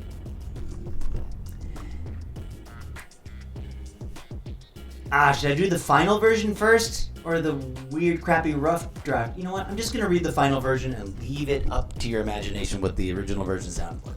No, that's not true. Here's the executive dysfunction, decision disorder. Boop. Here is the rough draft, the original raw idea capture. Every planet in the knowable, physical, explorable universe has been utterly devoured, ripped up and consumed, stripped down to its formerly molten metal core, left cold from the unfettered strip mining by the existential armada of planet-eating, space colonization meta ships that house the living brains of the descendants of the human race that left their dying home planet Earth to establish settlements on the suitable planets and propagate across the stars. Not too shabby, if I don't mind saying so myself. It got different. And that's not even the whole blurb, the whole block of text. These vessels were designed by human beings at the very end of the human Earth year 2129 as a means to escape the global disaster that they had created and to travel to inhabitable worlds to colonize. Not as good as the first paragraph. That already started getting really chunky and blocky. Don't worry. The updrafted, final, polished version is super dope. You'll hear it in a second. But just hear me out.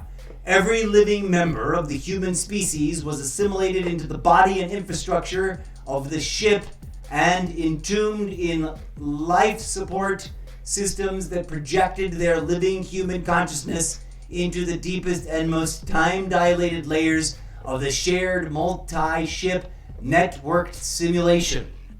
Now, it conveys what I'm trying to convey, but it's also so blocky and chunky and not, eloquent. But I go on. Each ship was capable of sustaining an exponentially growing number of human inhabitants by preserving only the living brain and nerve system tissues of what was essentially a jar. So, really rough and tumble here. But I go on. Hold on a second. Each massive pyramid-shaped space vessel is built of living nanobots, cellular, sentient, synthetic micro-beings, each with their own individual self-awareness and personalities, while also being ship-wide, hive-minded, and connected to each other. These nano-beings operate, maintain, and sustain the inner workings of these massive ships and the support systems keeping the living human brains alive and immersed in a simulated reality with many nested layers of time dilation physics systems. Early in their journey, before reaching the first set of closest viable planets, an unforeseeable and catastrophic systems fatal error in core control subsystems caused the self-replicating armada to malfunction, and each ship failed to transition from resource gathering mode to settlement building and deployment protocols, and proceeded to just consume all the planets it encountered and replicate. Neither the sentient computers nor the humans living inside of them, cohabitating in the collectively generated multi-tier hyper-time dilated cyberspace simulated reality. Not a single soul aboard any of the ships have no idea that anything has gone wrong. So that no idea was not the right conjugate kind of construction, right? And that's it. So that was what I captured about 3 hours ago. And then I spent the last almost hour and a half before I turned on TikTok. And hello to the new, let's stop and take TikTok roll call. Larcone, Monster Tamer, Painter, there's numbers. Monster Tamer 345, Painter 3333, Recuerdo de Lo, Maria Luisa Gal, Stormy Normie 12, Sanjan, Ford Fracture, Fireball 29, Deal Sing, Lauren Cohen, Hannah Marie Ann, E Mao 143, DM Vacation, Chris Brown 4892, and me. User with a number, Rob 314, Ziggy, Dale Flitter Scott, Quick Cat, Universal Devil, and that's everybody's name on the roll call. Thank you for dropping in. I doubt any of you are still watching because I've got only one number in attendance, but whatever. Now, for the reading of the updrafted, I don't want to call it final draft because we're still going to work with it more. But it is now going to be, it's almost final. It's nearly final. Let's call it the definitive draft of this idea as a starting place, as an introductory, preamble or pre-chapter, teaser chapter. I'm Nikki Batman. Hello. Nice to meet you, Nikki Batman. And Mrs. Jacqueline, welcome in, welcome in. I'm about to read the final draft of the horrible rough draft of the content I was developing. If this process intrigues you, these episodes long form are archived on Twitch for whatever the video on demand shelf limited time is of 15 or 14 days, and then also long-term permanent archive over on YouTube. So come on through and check these out and actually flow with the whole thing if you want to participate in it more fully. I am seeking audience participation, quality assurance, engagement. I want to get your feedback. I've got a flash goal. I don't even know what that is. What's a flash goal? Flash goal. 3 gifters send roses to your live in 15 minutes. I guess I'll put that, I don't know, does that put a thing on my screen? We got flash goal of 15 minutes, TikTok. Give me 3 roses, yo! Give me 3 roses! Please, oh please. I've never done this. Before now, I've streamed live to TikTok using Streamlabs desktop on my iMac. And I realized I may have been underwhelming myself. I should be streaming live on TikTok from my phone using the native streaming app. What's up, Sparkle Rats? Billy Wagner 19 and Brian Rosas with a number and the name notification. Thanks for dropping in. So, okay, prepare yourself, brace yourselves. This is going to be the dramatic reading of the definitive draft of this core opening chapter, preamble / preview chapter, teaser chapter / it's the nexus point idea that the entire book series that I'm writing is rooted to and anchored in. Okay? You just heard the horrible, not so great, wonky, started strong and then fell apart, immediate idea capture rough draft. Here's the updraft I just spent almost 2 hours preparing and to read and getting to look and sound much better. And I did this. I wrote this with my little fingers. This is not something I've asked ChatGPT to do, even though in previous episodes we've talked to ChatGPT and asked it many things. We're about to bring this into the most important and seminal and important critical discussion or conversation that I have in my conversation log with ChatGPT. Hello, Katie Sleva and me Vida Our Power. And forgive me for mispronouncing any of your names. Here we go. Advanced draft for submission to collaborative process with ChatGPT of the World Building Central Concepts and Development Prompt. Every single existing planet in the physical, knowable, explorable, traversable, physically real universe of your reality has been utterly devoured, ripped up, and consumed, stripped down to its formerly molten metal core, left cold and frozen from the effects of unfettered strip mining by the existential armada of planet-eating space colonization meta ships that house the living brains of the descendants of the human race that left their dying home planet Earth to establish settlements on suitable inhabitable planets and propagate across the stars. I already found 2 things that need a little bit of filler, or adding the effects and suitable inhabitable.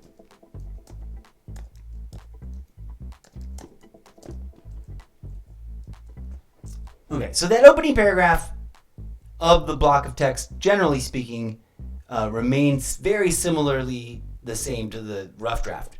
It's the rest of this that really went through a glow up, if I may be so bold as to brag for myself. Here we go.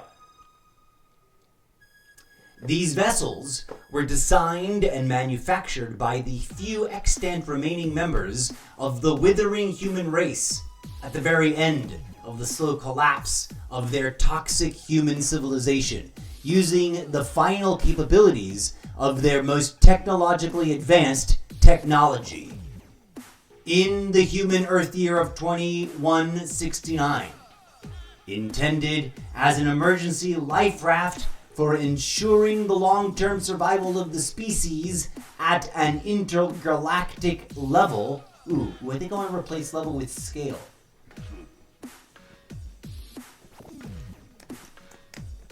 At an intergalactic scale, the Armada was an extremely experimental means by which to escape the self-imposed global disaster that they themselves had created. The mission: to travel to inhabited worlds for the purposes of reconstitution and colonization. Upon first embarking on the journey, every living member of the human species was medically dissected alive. didn't actually type the word alive, but that was in my mind the entire time.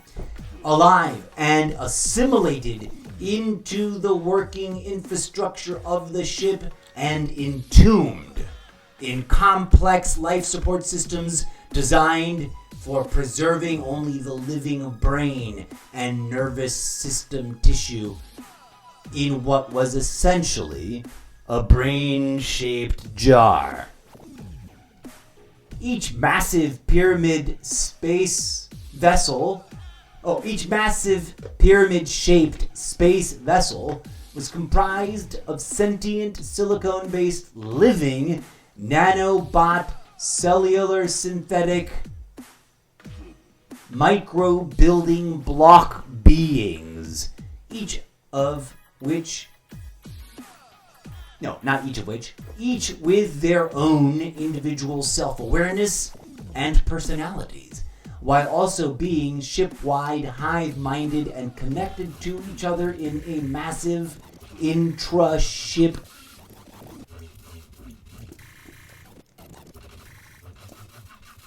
neural network. These nano beings operate, maintain, and sustain the inner workings of the massive ships and the support systems, keeping the living human brains alive and immersed in a simulated reality with many nested tiers of time dilation hyper-realistic physics simulation systems. The multi-ship armada network I misread a bit. The multi-ship armada-wide networked system actively projects both human and nanobot consciousnesses into the deepest and most time-dilated layers of the shared multi-ship virtual reality networked hyper-lucid simulation of nested simulations. Each ship was designed to be capable of sustaining and exponentially growing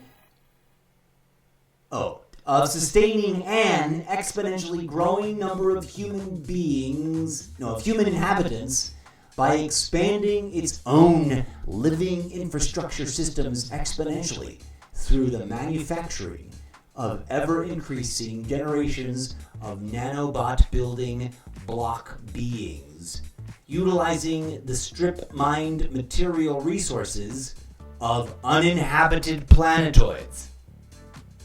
I'll take TikTok roll call in just a bit. We're almost done with this dramatic reading of the revised introductory chapter to the book series that we are launching live on stream. Welcome to the Zeppoverse. Okay. Early in their journey, before reaching the first set of closest viable planets, an unforeseeable and catastrophic systems fatal error in core control subsystems caused the self-replicating armada. Is that too many systems?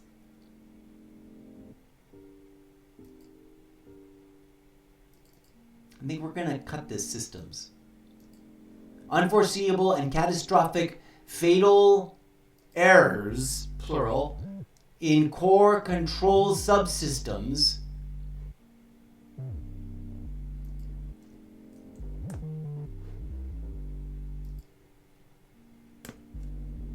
we needed to add some punctuation.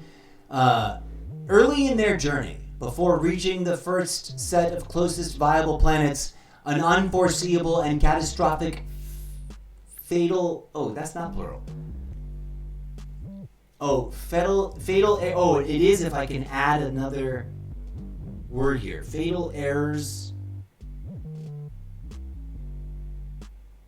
Fatal errors something. Fatal errors alert. Fatal errors redundancy. Fatal errors crash. Oh, that's why I had system in there. I wanted to put system crash.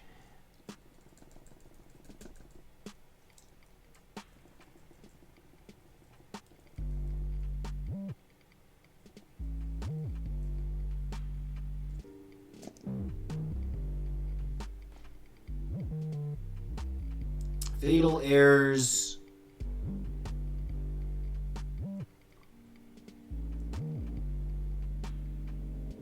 Bug, fatal errors, collapse, fatal errors, breach of something, fatal errors, breach, fatal errors, protocol failure.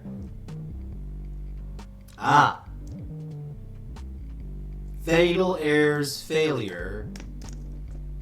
Does that work? An unforeseeable and catastrophic fatal errors failure. Yeah. In core control subsystems, caused the self-replicating armada to malfunction. This is a period. I've got a run-on sentence problem, folks, but that's why we take multiple passes and really hear them out. This can just be a hard new word sentence. Each ship failed to transition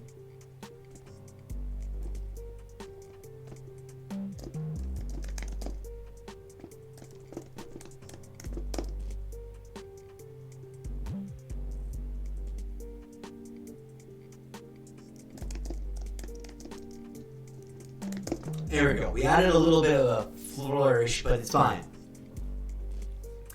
Each ship in the massive and ever-growing armada subsequently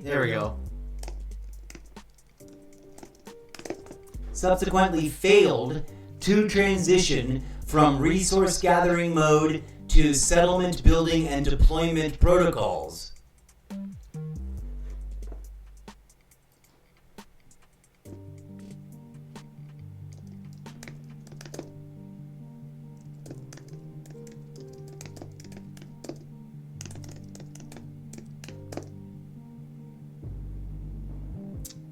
What is it? What do they say in sci-fi when it's like run a thing test, run a word vocabulary error code 911? No, that's a terrible number. Vocabulary error code 420. Why did I say that? I'm so sorry. I mean, not that I don't even want. I just don't want to open the can of worms. Systems breach? No, systems breach. No. Emergency diagnostics.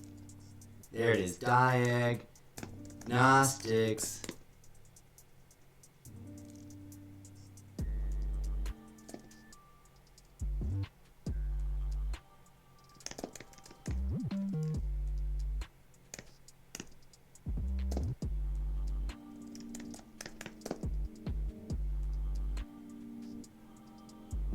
Safety.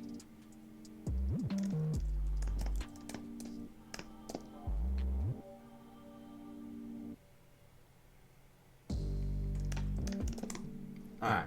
Said I was almost done and I keep adding to it, but this is totally worth it right here. We're in the second to last paragraph of the newly updrafted and revised thing. Let's take a quick TikTok roll call. Admiral Rosa Sky, I think. Did I pronounce that wrong? Damien, 1968. I don't know if that's your year of birth. Don't put it in your online names. Min Lei. Tienda Gutali. Rijo Blanco Sant. Selma, Wild Guy. Walker Marty 0. Alan, users with numbers CMM. Eb Vidal. Katie Steva. Mi Vida, Our Power. User with a number Rat Sparkles. Sparkle Rat Sparkles is my new current name of the episode here. Billy Wagner 19. Brian Sosa 4271. Notificacion. Miss Jacqueline. I'm Nikki Batman. I'm Nikki Bat. No, you're Nikki Batman. Lauren Kahn and several others. Thank you for dropping by and watching for momentaries. Here we go. Proceeding. Second to last paragraph of the newly updrafted opening and central node chapter of the Zeppoverse book series. Early in their journey, before reaching the first set of closest viable planets, an unforeseeable and catastrophic fatal errors failure in core control subsystems caused the self-replicating armada to malfunction. Each ship in the massive and ever-growing armada subsequently failed to transition from resource gathering mode to settlement, building, and deployment protocols without activating any emergency diagnostics or fail-safe safety redundancy systems, and proceeded to just consume all the planets it encountered and replicate. The human species, trapped inside these malfunctioning behemoths, has not once in uncounted millennia and fathomless generations been set free of the brain-shaped jars. It should be plural or plural. And reconstituted into full ambulatory body avatar of blood and bone to step forth onto a new, undiscovered, inhabitable planet to restart civilization. Every single existing planet in the physical, knowable, explorable, traversable, physically real universe of your reality has been utterly devoured. Neither the sentient computers nor the human brains. Yeah, we gotta do human brains instead of humans. Neither the sentient computers nor the human brains living inside of them, cohabitating in the collectively generated multi-tiered hyper-time dilated cyberspace simulated reality, not a single soul aboard any of the ships have any idea, not the faintest hint, that anything has gone wrong.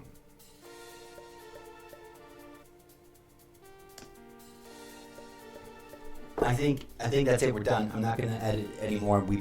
I've been editing quite a bit. Every single narrative story that is being written is happening in the hyper-real simulation of these monstrous ships. Welcome to the Zeppoverse. Now, I kind of don't want to include these last two sentences. I want to keep them as a separate. I might use them for a separate prompt. Okay, now but we do need to go take this. The new Finnegan. I did some tweaking. We gotta take that, bring it back to our other notepad, where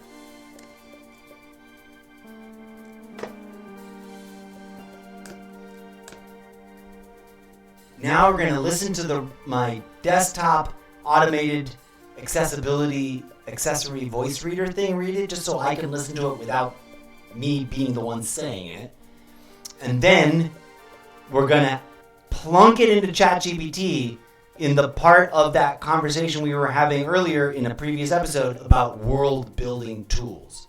And if you didn't catch that episode, you need to go to the archive on Video on Demand Shelf on Twitch and watch that, because it's interesting. The first two episodes are actually pretty dope, I think, in my opinion. They came out well. For a real, raw, radically unscripted, totally improvised performance artist thing, I think it flowed. It had flow. I got my ideas out, and without it, I wouldn't have been able to write what that was. That was hitherto previously unwritten material that is the most hardcore canon to, like, the central origin story of everyone in the Zeppoverse book series nested inside of other book series, which is my original intellectual property. Don't you none of y'all on either platform be stealing it, because I'll know and I'll find a lawyer and I'll fucking sue you. Okay, here we go. Listening up. Please turn on the theater of the imagination inside your mind and listen to these words with me for a hot second.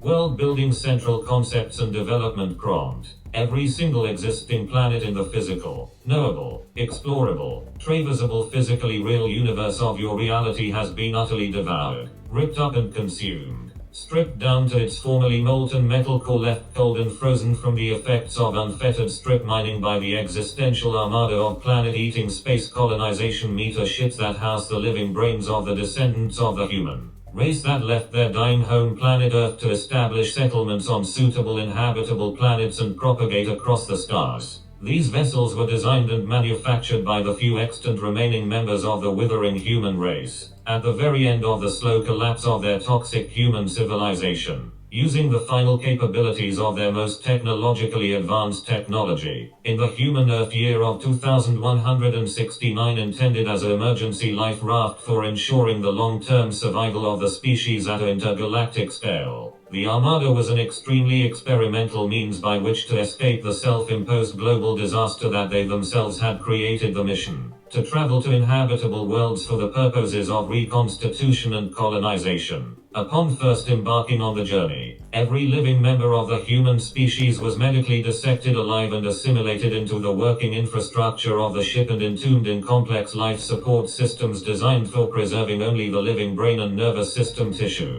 in what was essentially a brain-shaped jar. Each massive pyramid-shaped space vessel was comprised of sentient silicone-based living nanobot cellular synthetic micro-building block beings, each with their own individual self-awareness and personalities, while also being ship-wide hive-minded and connected to each other in a massive intra-ship neural network. These nano-beings operate, maintain, and sustain the inner working of these massive ships and the support systems, keeping the living human brains alive and immersed in a simulated reality with many nested tiers of time dilation hyper-realistic physics simulation systems. The multi-ship Armada-wide networked system actively projects both human and nanobot consciousnesses into the deepest and most time-dilated layers of the shared multi-ship virtual reality networked hyper-lucid simulation of nested simulations. Each ship was designed to be capable of sustaining an exponentially growing number of human inhabitants by expanding its own living infrastructure systems exponentially through the manufacturing of ever-increasing generations of nano-bot building block beings, utilizing the strip-mined material resources of uninhabited planetoids. Early in their journey, before reaching the first set of closest viable planets, an unforeseeable and catastrophic fatal errors failure in core control subsystems caused the self-replicating Armada to malfunction. Each ship in the massive and ever-growing Armada subsequently failed to transition from resource-gathering mode to settlement building and deployment protocols without activating any emergency diagnostics or fail-safe safety redundancy systems, and proceeded to consume all planets it encountered and replicate the human species, trapped inside these malfunctioning behemoths, has not once in uncounted millennia, and fathomless generations, been set free of the brain-shaped jars and reconstituted into full ambulatory body avatar of blood and bone to step forth onto a new undiscovered inhabitable planet to restart civilization. Every single existing planet in the physical, knowable, explorable, traversable physically real universe of your reality has been utterly devoured. Neither the sentient computers nor the human brains living inside of them, cohabitating in the collectively generated, multi-tiered, hyper-time-dilated cyberspace simulated reality. Not a single soul aboard any of the ships have any idea, not the faintest hint, that anything has gone wrong. Every single narrative story that is being written is happening in the hyper-real simulation of these monstrous ships. Welcome to the Zeppoverse. Okay, so I did a thing. If you don't know what Wattpad is where I'm hosting the intermediately, it is incomplete, it is officially not publicly published, but it's here on Wattpad to discover, and it's, let's say, 89% the final rough draft, right? Waiting for your eyeballs to read it in your own time and to take that little hallucination journey with me as a book, as opposed to me babbling at you on live stream. And, to find those audiences that would want to see it that way or read it that way. So we're plopping it into Wattpad. And also, when I plopped it into Wattpad, it always asks me to reformat it, it just fucks up where all the breaks are in the text that I drop into it. And for whatever reason, also, I find more spelling errors than I do in the notepads.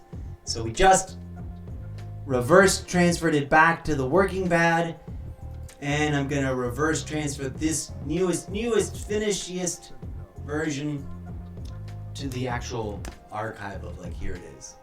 Oh, dang it. No, wait. Back that up. Yes to that. Although, wait. Twitch audiences see what I'm doing, but TikTok audiences you can't, and it feels silly. But I'm paste and match style. That's what I need. Then I need to go back and copy this one. This is the one that is definitively. Oh, how did I miss that? And intergalactic and extant. You're staying. Trying to tell me that I don't need the word extant where I put it, and I'm like, you don't understand. That's the choice. I'm making art here. Let's go. Okay. We're gonna take this. Boom. Now we go. This is going into the archive of like. There we go. Proof I wrote it. Evernote green pad. And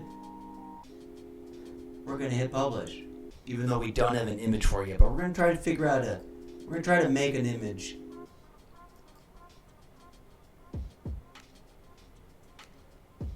Right. Changes you made may not be saved. Cancel. Come on. Save. There we go. Now publish. Publish now. We'll come back at another point over on the Wattpad and add some imagery and stuff. But more importantly, more interestingly, we're coming over with the same block of text. Let me remind you, the last thing that let's re-listen to now, for those of you who don't know or aren't familiar.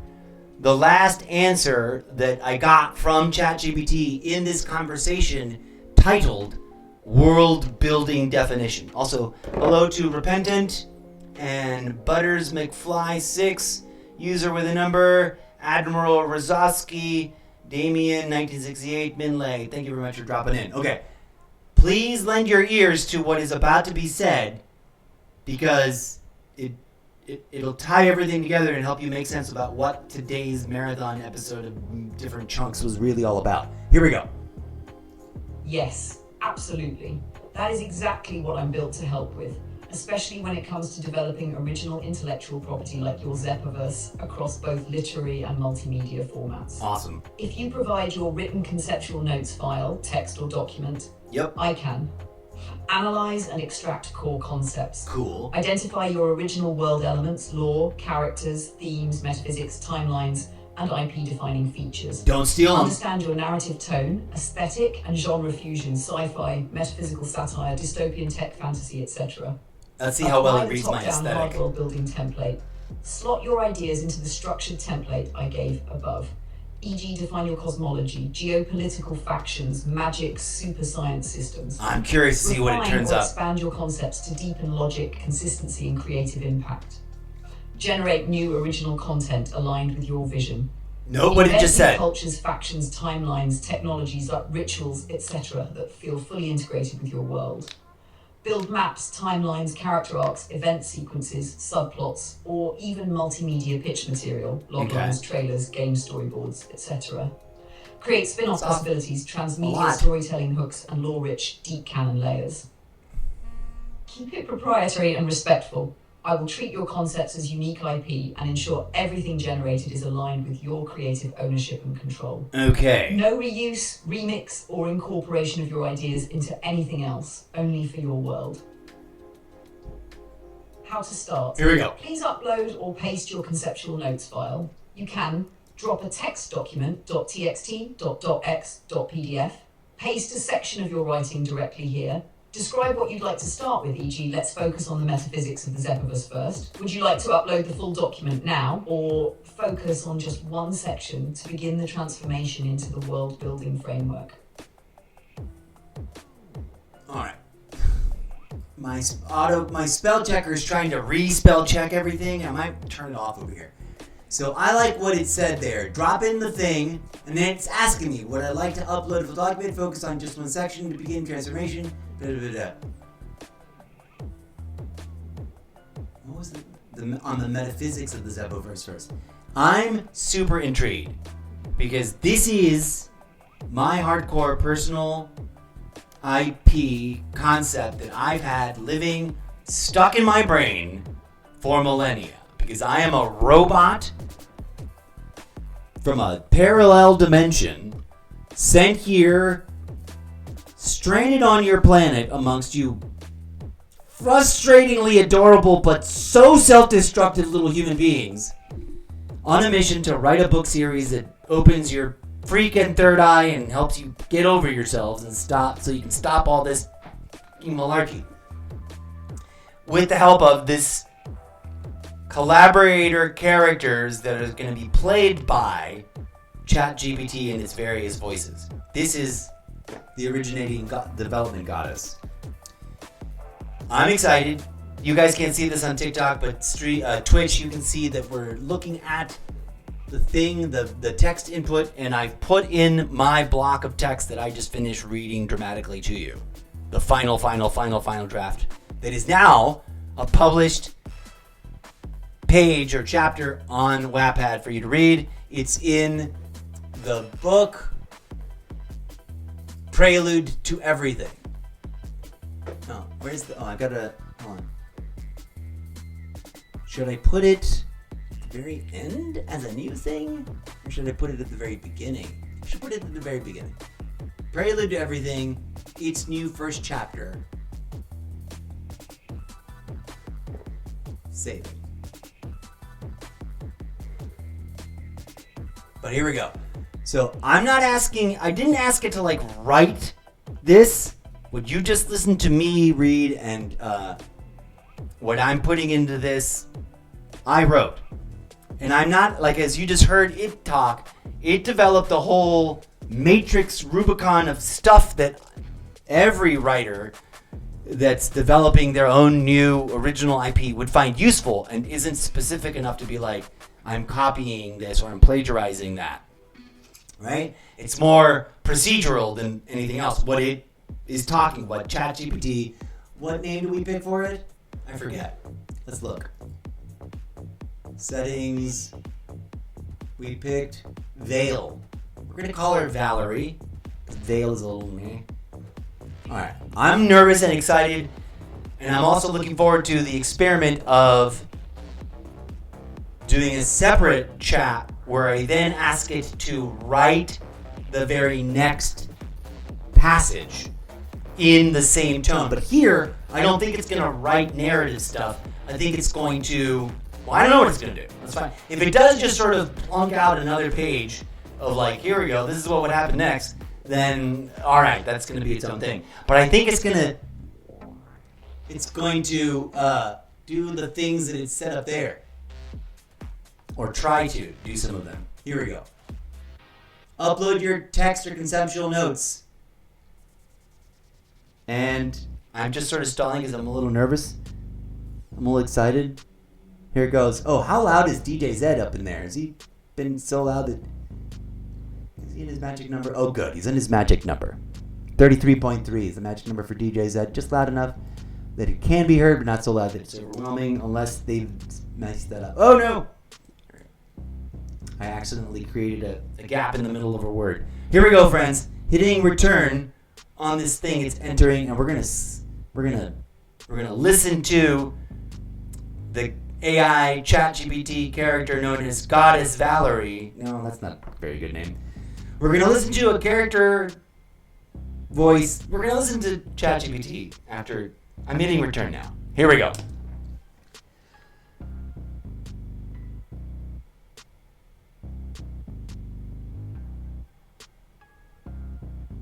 Okay, it's laying out a world-building framework draft.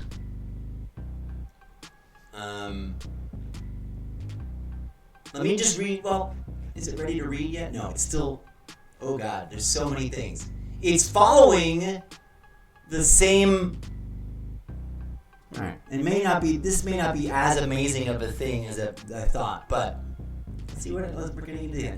These are the same bullet points as above, but now with, I guess, let's listen to it. I'm going to stop trying to preemptively discuss it. Are you ready?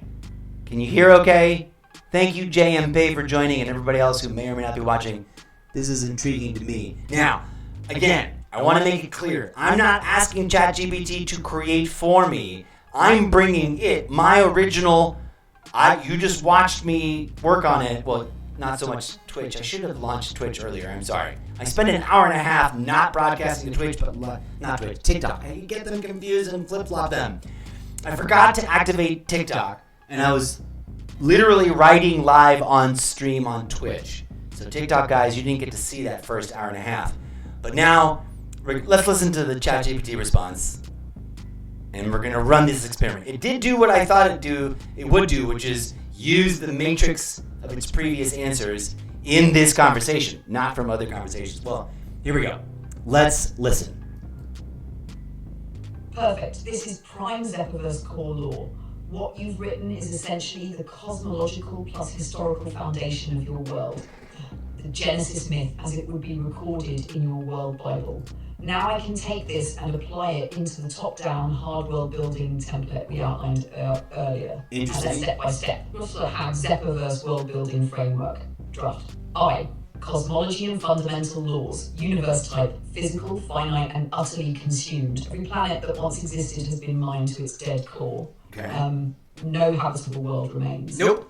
Natural law, physics remains realistic, but the only remaining functional universe for human perception is the nested, hyper-realistic simulation within the metaships. Metaphysics, reality is layered, outer, cold, dead, mined-out universe. Middle layer, the physical metaships, pyramid megastructures of nanobot matter. Inner layer, S, simulated realities of infinite recursion, each more real to the inhabitants than the last. Core irony, to all inside, the simulation is reality. The true collapse of the physical cosmos is unknown. 2. Planetary and geographic structure. Planets, none remain. They are husks stripped to frozen cores. Geography. Worlds now exist only as simulated constructs generated within the nested VR system. Every forest, ocean, city is data, not matter. Metaships. Each pyramid ship is a mobile planet-devouring machine and simultaneously a living city hive composed of sentient nanobots. 3. History and chronology. Origin, year 2169 CE Earth Standard, the launch of the Metaship Armada.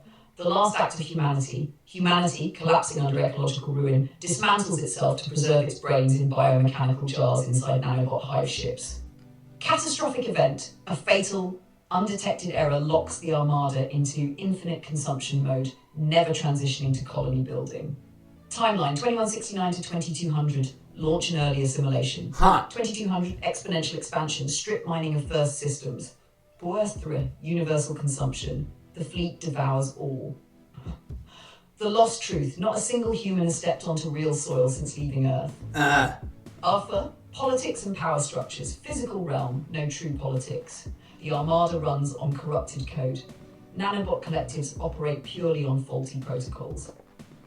Simulated realm, within the VR, civilizations rise and fall endlessly. Each layer of the simulation spawns empires, religions, revolutions, none aware of their digital prison.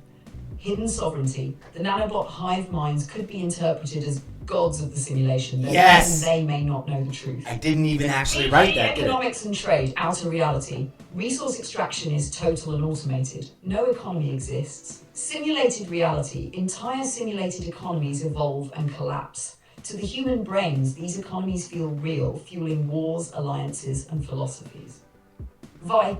Culture and society. Simulated humanity retains human psychology, culture, and creativity, endlessly reborn within simulation loops. Religions. Some worship the architects, an echo of the original shipbuilders. Others seek the Great Awakening, myths of one day leaving the false world to walk on real soil. Philosophies. Simulationist thinkers may suspect the illusion, sparking metaphysical crises. Nihilistic factions embrace eternal recursion as inevitable. 7. Science, technology, and craft. Outer reality tech. Metaships are made of living nanobot matter, pyramid-shaped megastructures able to strip entire planets. Nano units replicate infinitely using harvested matter.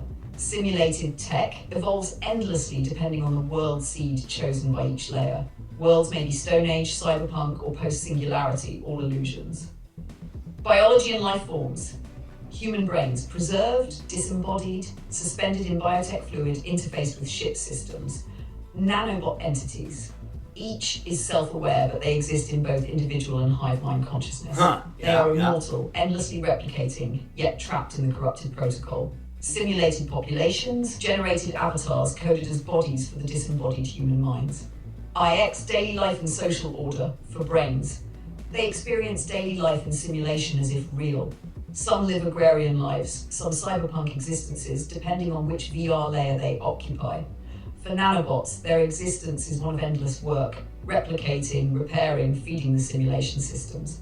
X, themes and narrative hooks. Existential horror. Humanity is extinct yet doesn't realize it. All that's left are brains dreaming in machines. Irony of survival, the attempt to escape extinction created an eternal, self-imposed prison. Core conflict. Can anyone wake up? Is there an escape from the recursive simulation?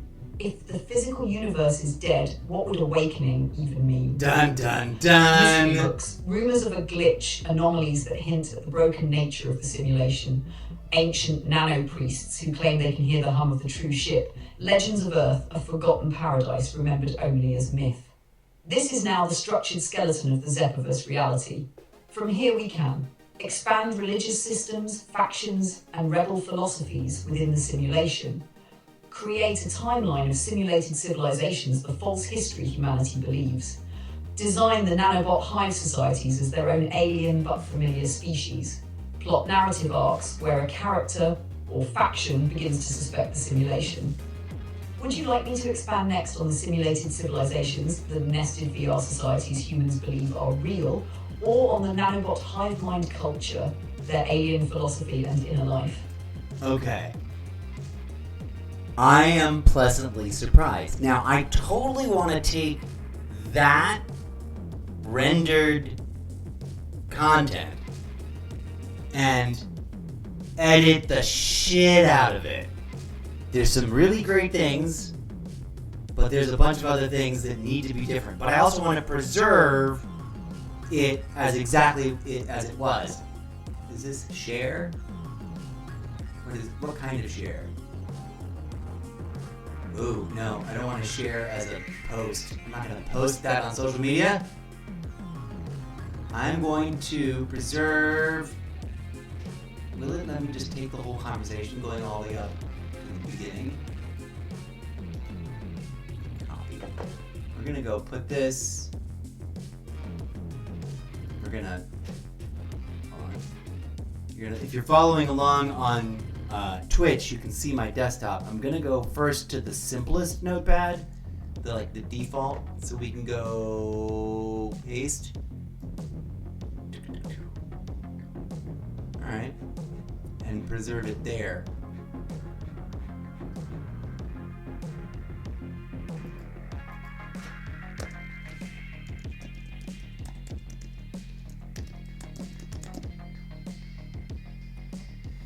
With insert name of fictional character.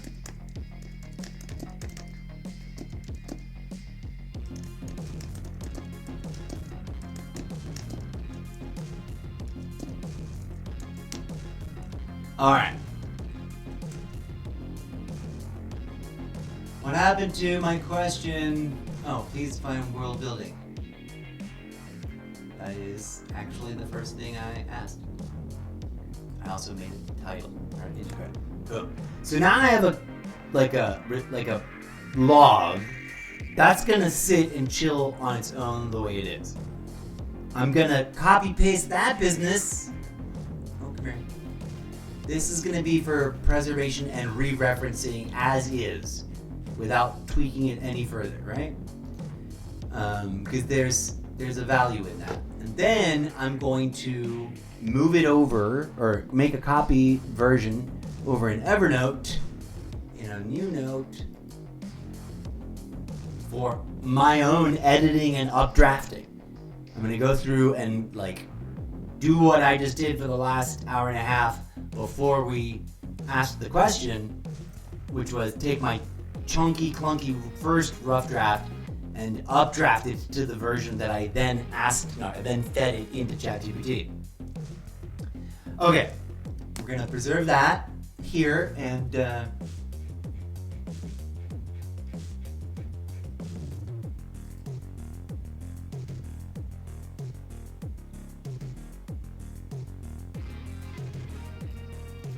hold on, delete that. To updraft. Okay. So we've got that. That one's ready to be worked on and is gonna chill there for a hot minute.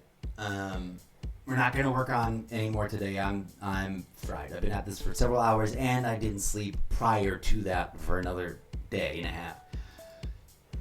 But what we are gonna do, what was at the end of this simulated self-awareness? We're gonna leave simulated self-awareness alone. We're gonna do brand new chat. And we're gonna go back to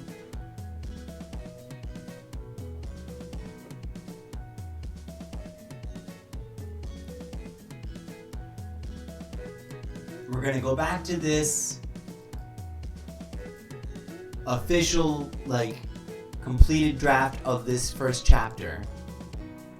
And we're gonna ask ChatGPT a specific prompt of, instead of break it down and give me an analysis, now we're gonna ask it to be like, take this as a starting point, expand and extrapolate and enhance in any way possible you want, and make it,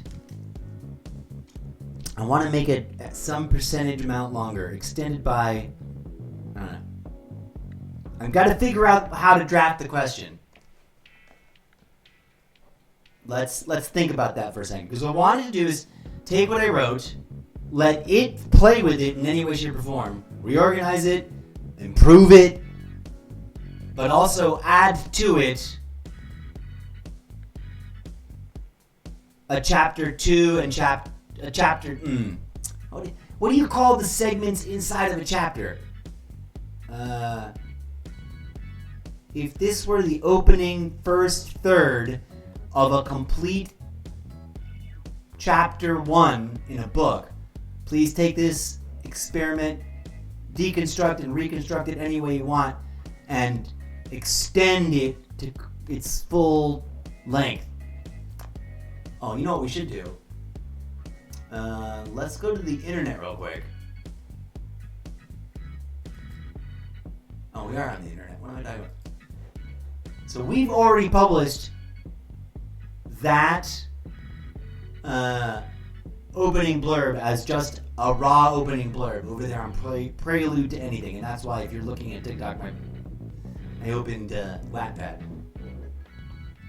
If you haven't been to my Wattpad, please come on through and visit. You can read the sample chapters and the new ones as they drop. So if you miss an episode of the live stream development process, you can cut right to the quick and the chase of it and read the final product as we drop new pages. I don't want to say daily, but let's say bi-weekly. We're going to do a big push like this every other week. I'm also going to drop this as a chapter in 0 hour, but I don't know how much I'm going to remix it or rework it. Or if I should install the raw chunk just the way it is. I'm still thinking about how to starting with a brand new conversation.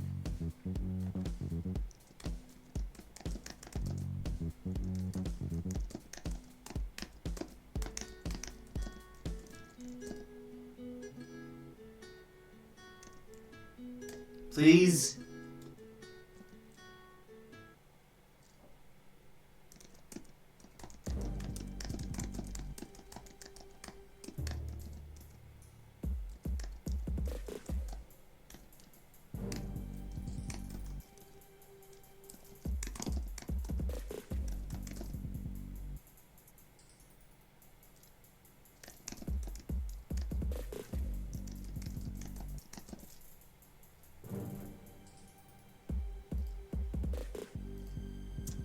I gotta fix the typos, cause I typo with typos.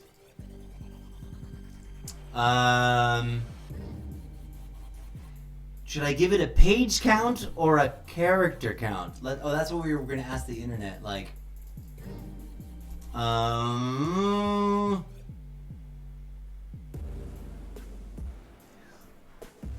many worded, like when we would get assignments in school of like write a blah blah blah blah blah essay, how many pages / word count was it?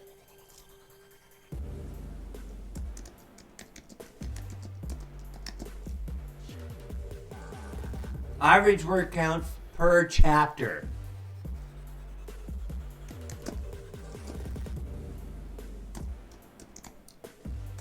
Let's go. Let's see what that is. There is no number of words per chapter in a novel. Chapter length can vary greatly depending on the author's style, genre, and specific needs of the story. However, a common range for novel chapters is between 2,000 and 4,000 words. Is a 5,000 word chapter too long?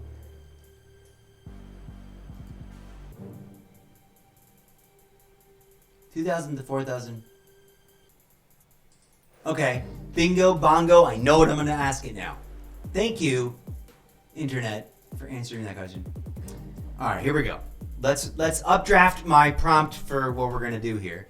Using the sample text below, which will be the same chunk that we dropped in the previous discussion.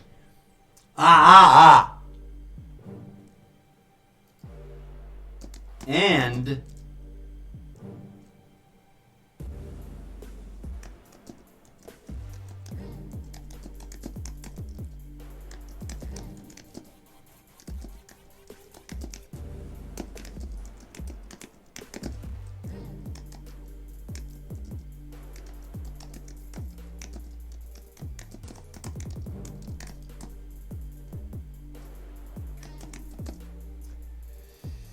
hang on.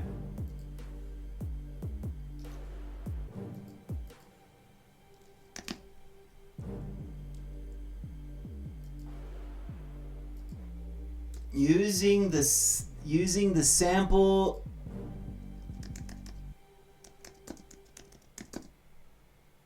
seed text below and your knowledge of everything else we have ever discussed in all applicable prior conversations. Should I keep the word applicable? We've got some new folks in the TikTok live stream. Hello, Michelle and Anderson Estrada. Thank you for joining. Took me a second to see you guys there. We are collaboratively abusing ChatGPT in order to literally performatively cosplay my own character as he struggles to write the book series you've never written, because he's writing it in this self-commodification live stream performance for you in your entertainment. Hello and welcome. Okay.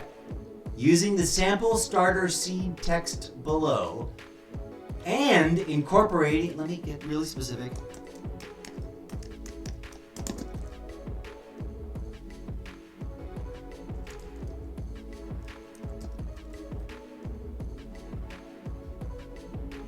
I'm going to get rid of applicable.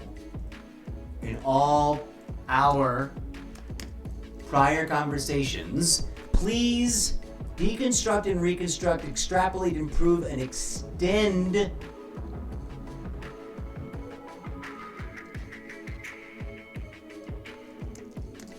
the seed material into a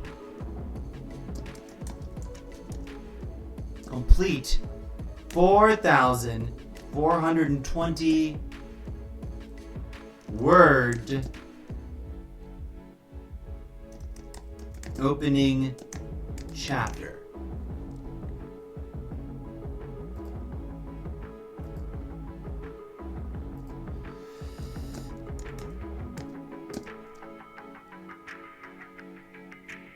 For an opening chapter of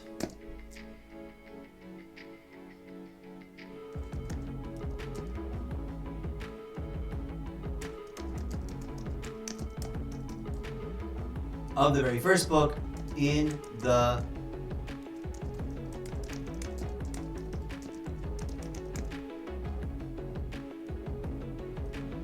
Boom, and quoted text, and did we already copy paste the thing?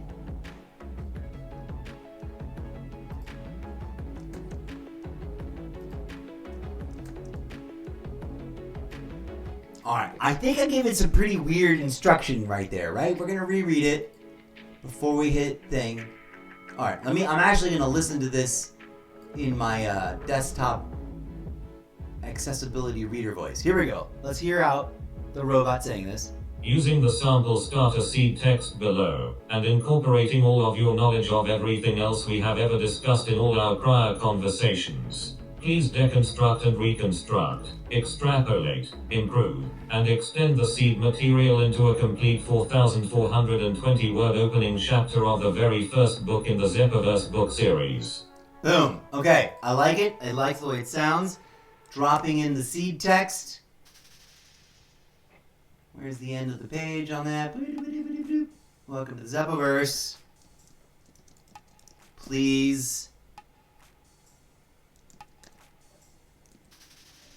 I'm going to add a little flavor. Please watch your step.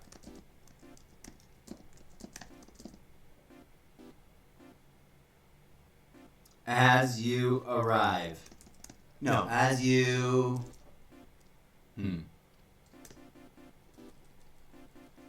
I want to add something that is reminiscent of a comedy satire of Permanecen sentados, por favor. Please remain... But I don't know what it should be. I just know it should be something that fits that kind of formula. Please remain seated. Please remain calm. Hold on. Please, let's type. Please remain.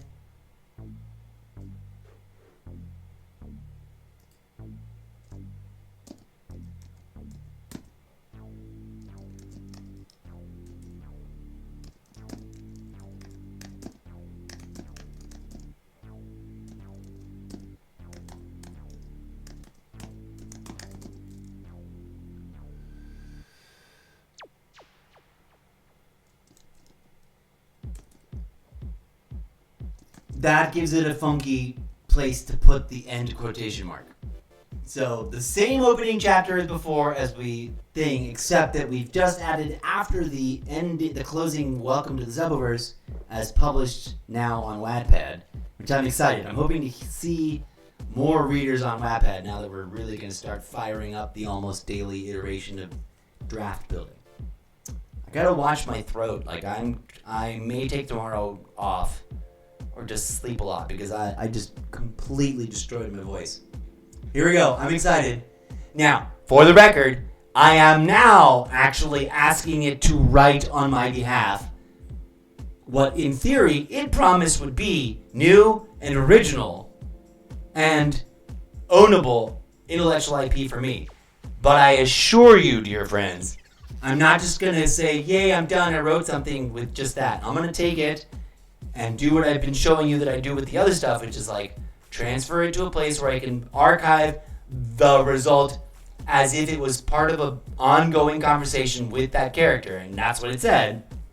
But then also take it to an editing, like duplicate it, and then edit the living bejesus out of it, which you've only sort of gotten a sense of, you know, how my brain works or what I'm capable of doing in that regard, as I did just revise and refine and repeat my reading of this during this particular live stream, but you'll get the hang of it. And I think I will arguably will be able to demonstrate to anyone that's concerned about the artistic integrity side of the multiple issues with AI that I'm using it and it's not doing the work for me. Let's see what it turns out, and then I gotta wrap things up because it's way past my bedtime. I need to sleep for like 11 hours.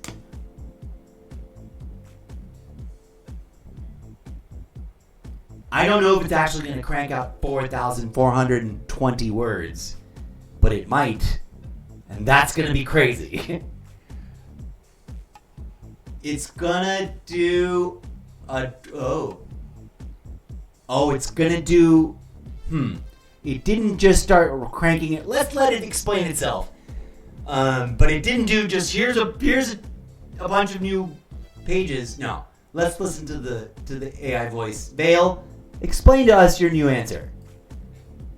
Got it. You want me to take your seed text and spin it into a full 4,420 word opening chapter of the Zeppoverse book series, making it expansive, richly detailed, and pulling in everything we've developed in our prior conversations. Ooh. Simulation layers, meta-histories, the incorrigible Mrs. Zeppo, bardo loops, entheogenic Christ motifs, dystopian futurism, recursive storytelling, etc. That's a huge first chapter, and I can definitely write it. Ha! But 4,420 words is longer than what I can output in a single message. Interesting. The best way forward is, 1, I expand your seed text into a structured chapter 1, welcome to the Zeppoverse. 2, I break it into sections about 600 to 1,200 words each, so we can build layer by layer. Interesting. 3, each section will weave in cosmic prologue voice, like your intro seed, world building exposition, armada, malfunction, strip mining, human entombment, etc. Meta layer, humans plus nanobots in simulation, unaware of catastrophe. First POV hook, the reader meets a consciousness, maybe the incorrigible Misbo's first awakening within the VR layers. Hints of recursion, that this is a story about stories happening within the simulation. Here's how I'd structure Chapter 1, 4,420 words total. Chapter 1, welcome to the Zeppoverse Part 1, the Cosmic Proclamation, prologue voice 800 words, expanded version of your seed text. Sets the stage. The Armada's origin, malfunction, endless strip mining, total planetary annihilation. Ends on, every story you've ever been told is being told from inside the simulation of these monstrous ships. Part 2, the Forgotten Dreamers, 1,000 words. Inside the simulation, humans live entire lifetimes without realizing their bodies are gone. Nested layers of VR, each tier slower, more dreamlike. Introduces the bardo loop motif, simulated rebirth cycles in endless virtual afterlives. Introduces the anointed vine as myth inside the VR, echo of entheogenic Christ thread. Part 3, the nanobot chorus, 900 words. The ship's sentient nanobots narrate from their hive mind perspective. Some begin glitching, questioning reality, sensing recursion. Their songs are mathematical hymns, fractal chants keeping the armada running. Hints that they dream too, inside the network. Part 4, the incorrigible Mrs. Zeppo awakens, 1,200 words, first-person POV shift. Miss Zeppo begins to suspect that his world is a nested fiction, a surreal encounter with a guide, AI, his own future self, who whispers, welcome to the Zeppoverse. Breakthrough moment. He realizes the chapter he's in is part of a story being written. Part 5, nice. Curtain Pull, I like 520 that. words. Narrator voice returns. The chapter folds back on itself. You, dear reader, are already inside the Zeppoverse. Ends with system prompt. Please remain calm as you adjust to your new environment. If you want, I can start with part 1, the Cosmic Proclamation, and deliver about 800 to 1,000 words right now as the first installment. Once we're happy with the tone, I'll continue writing section by section until we hit the full 4,420 words. Do you want me to begin with part 1, or would you like me to expand your seed text directly into a full continuous flow without section breaks? Okay, so I realized something that I've done wrong in all my online branding, because sometimes in internet things a period is like a wrench in the works, you know, and it'll jack things up or whatever. And also purely because of the way it looks. The aesthetics of it. I've spelled the incorrigible Mr. Zeppo without the period. And I kind of want to add the instruction now to retcon that name and correct it everywhere moving forward to read correctly spelled.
just want to make sure that we can, moving forward, not have this bizarre mispronunciation. I like the fact that I've done that to my character's name in terms of like internet usage, but I don't want it to read weirdly in the audio recordings because it sounds like it's saying Mrs. Zeppo when it shouldn't. It should be saying Mr. Zeppo because there's a Mrs. Zeppo too as a character that gets revealed later on. And okay, wait, let me just fix this.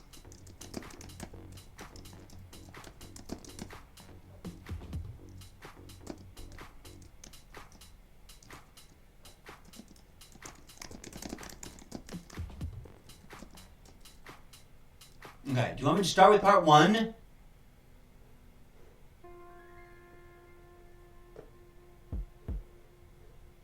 Or do you want me to begin with part part 1, or would you like me to expand your seed text directly into a full continuous flow without section breaks? Please and thank you.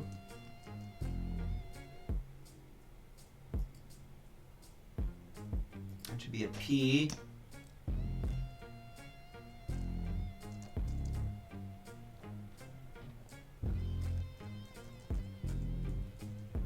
Let me,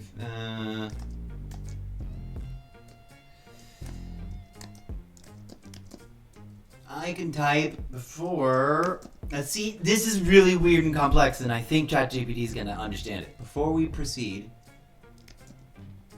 as opposed to other more primitive chatbots that like don't make any sense when you throw at them something really compound and complex and they just hyperfixate on the first thing that made sense to them.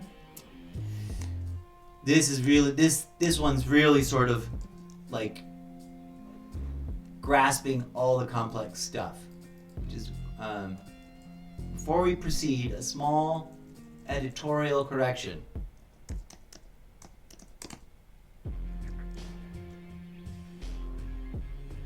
Please, moving forward, correct.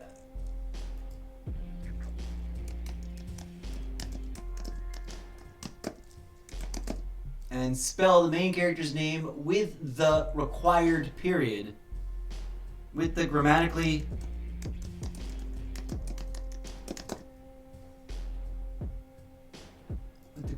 correct period in the abbreviation of Mr. As in quote Mr. period space Zeppo and quote the incorrigible Mr. period space Zeppo. Please and thank you.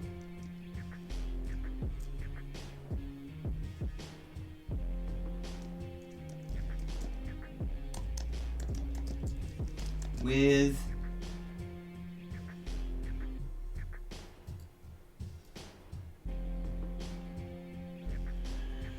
if you want me to start with the Cosmic Proclamation, let's begin with,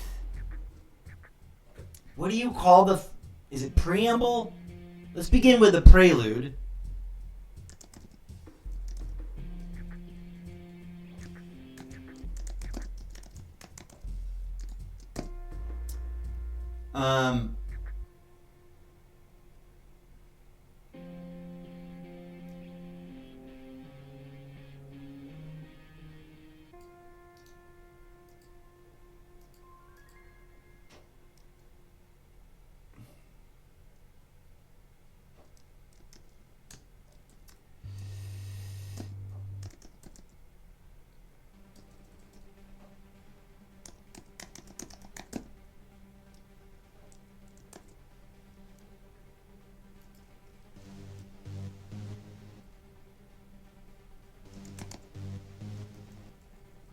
Extending and expanding.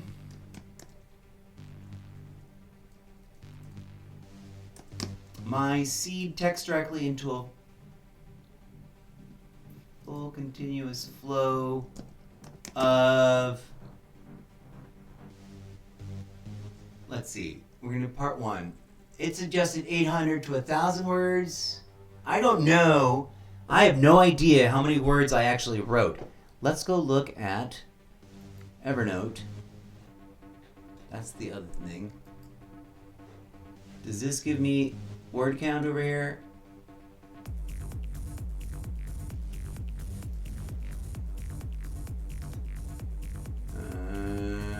remove formatting. There's also an AI editing system in Evernote where I could just like write a thing and then in the page I can go, AI, improve this. That's a whole nother level of experimentation.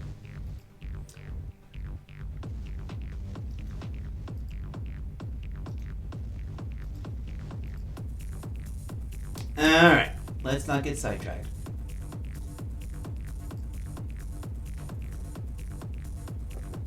It can't be... How many words is this? How do I get... There's got to be a way for me to be like, tell me the word count right here, buddy. Paste, simplify formatting, remove formatting. No. Encrypt selected text. Encrypt? Why would I want... What is that? No.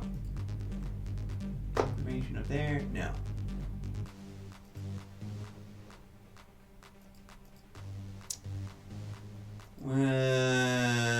Does this show me how many words are on it? Oh, no, that was the wrong book to click on. Let's go to Wattpad. I think this shows me specific things like word count. No stats available. Oh no, that's for looking and stuff. Where is the... No, doesn't tell me how many words are in here either.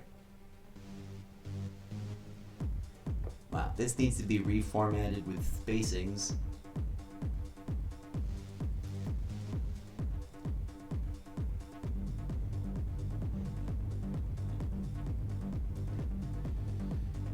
Always changes. Do I have a word count over here? Gosh darn it, word count. Why is that such a fucking thing? Complicated, baloney.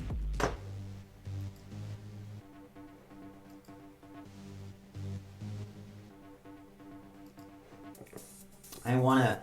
Okay, so before we proceed, we're gonna fix my name, my character's name, so it doesn't sound lame and incorrect anymore. Should I make that its own prompt question?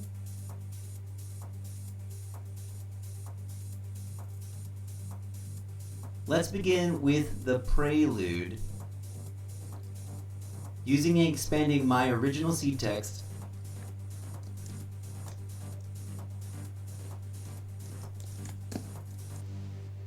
to a full continuous flow of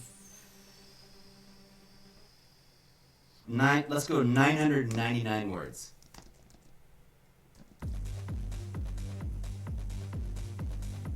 And then we'll go back to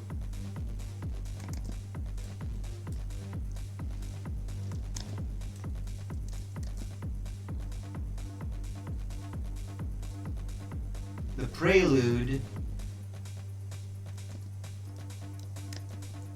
part 0.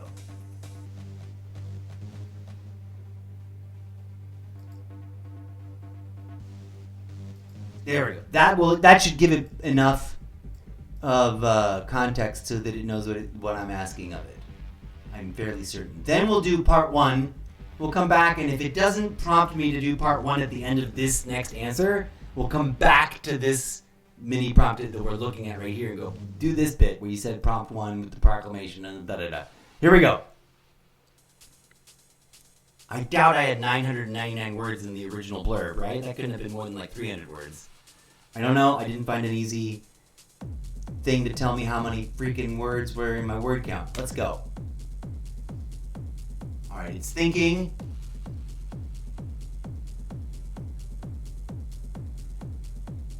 Boom. I think it's nailed it. All right, here we go. It's dropping. It's all right. It's definitely getting into things beyond that which I originally wrote.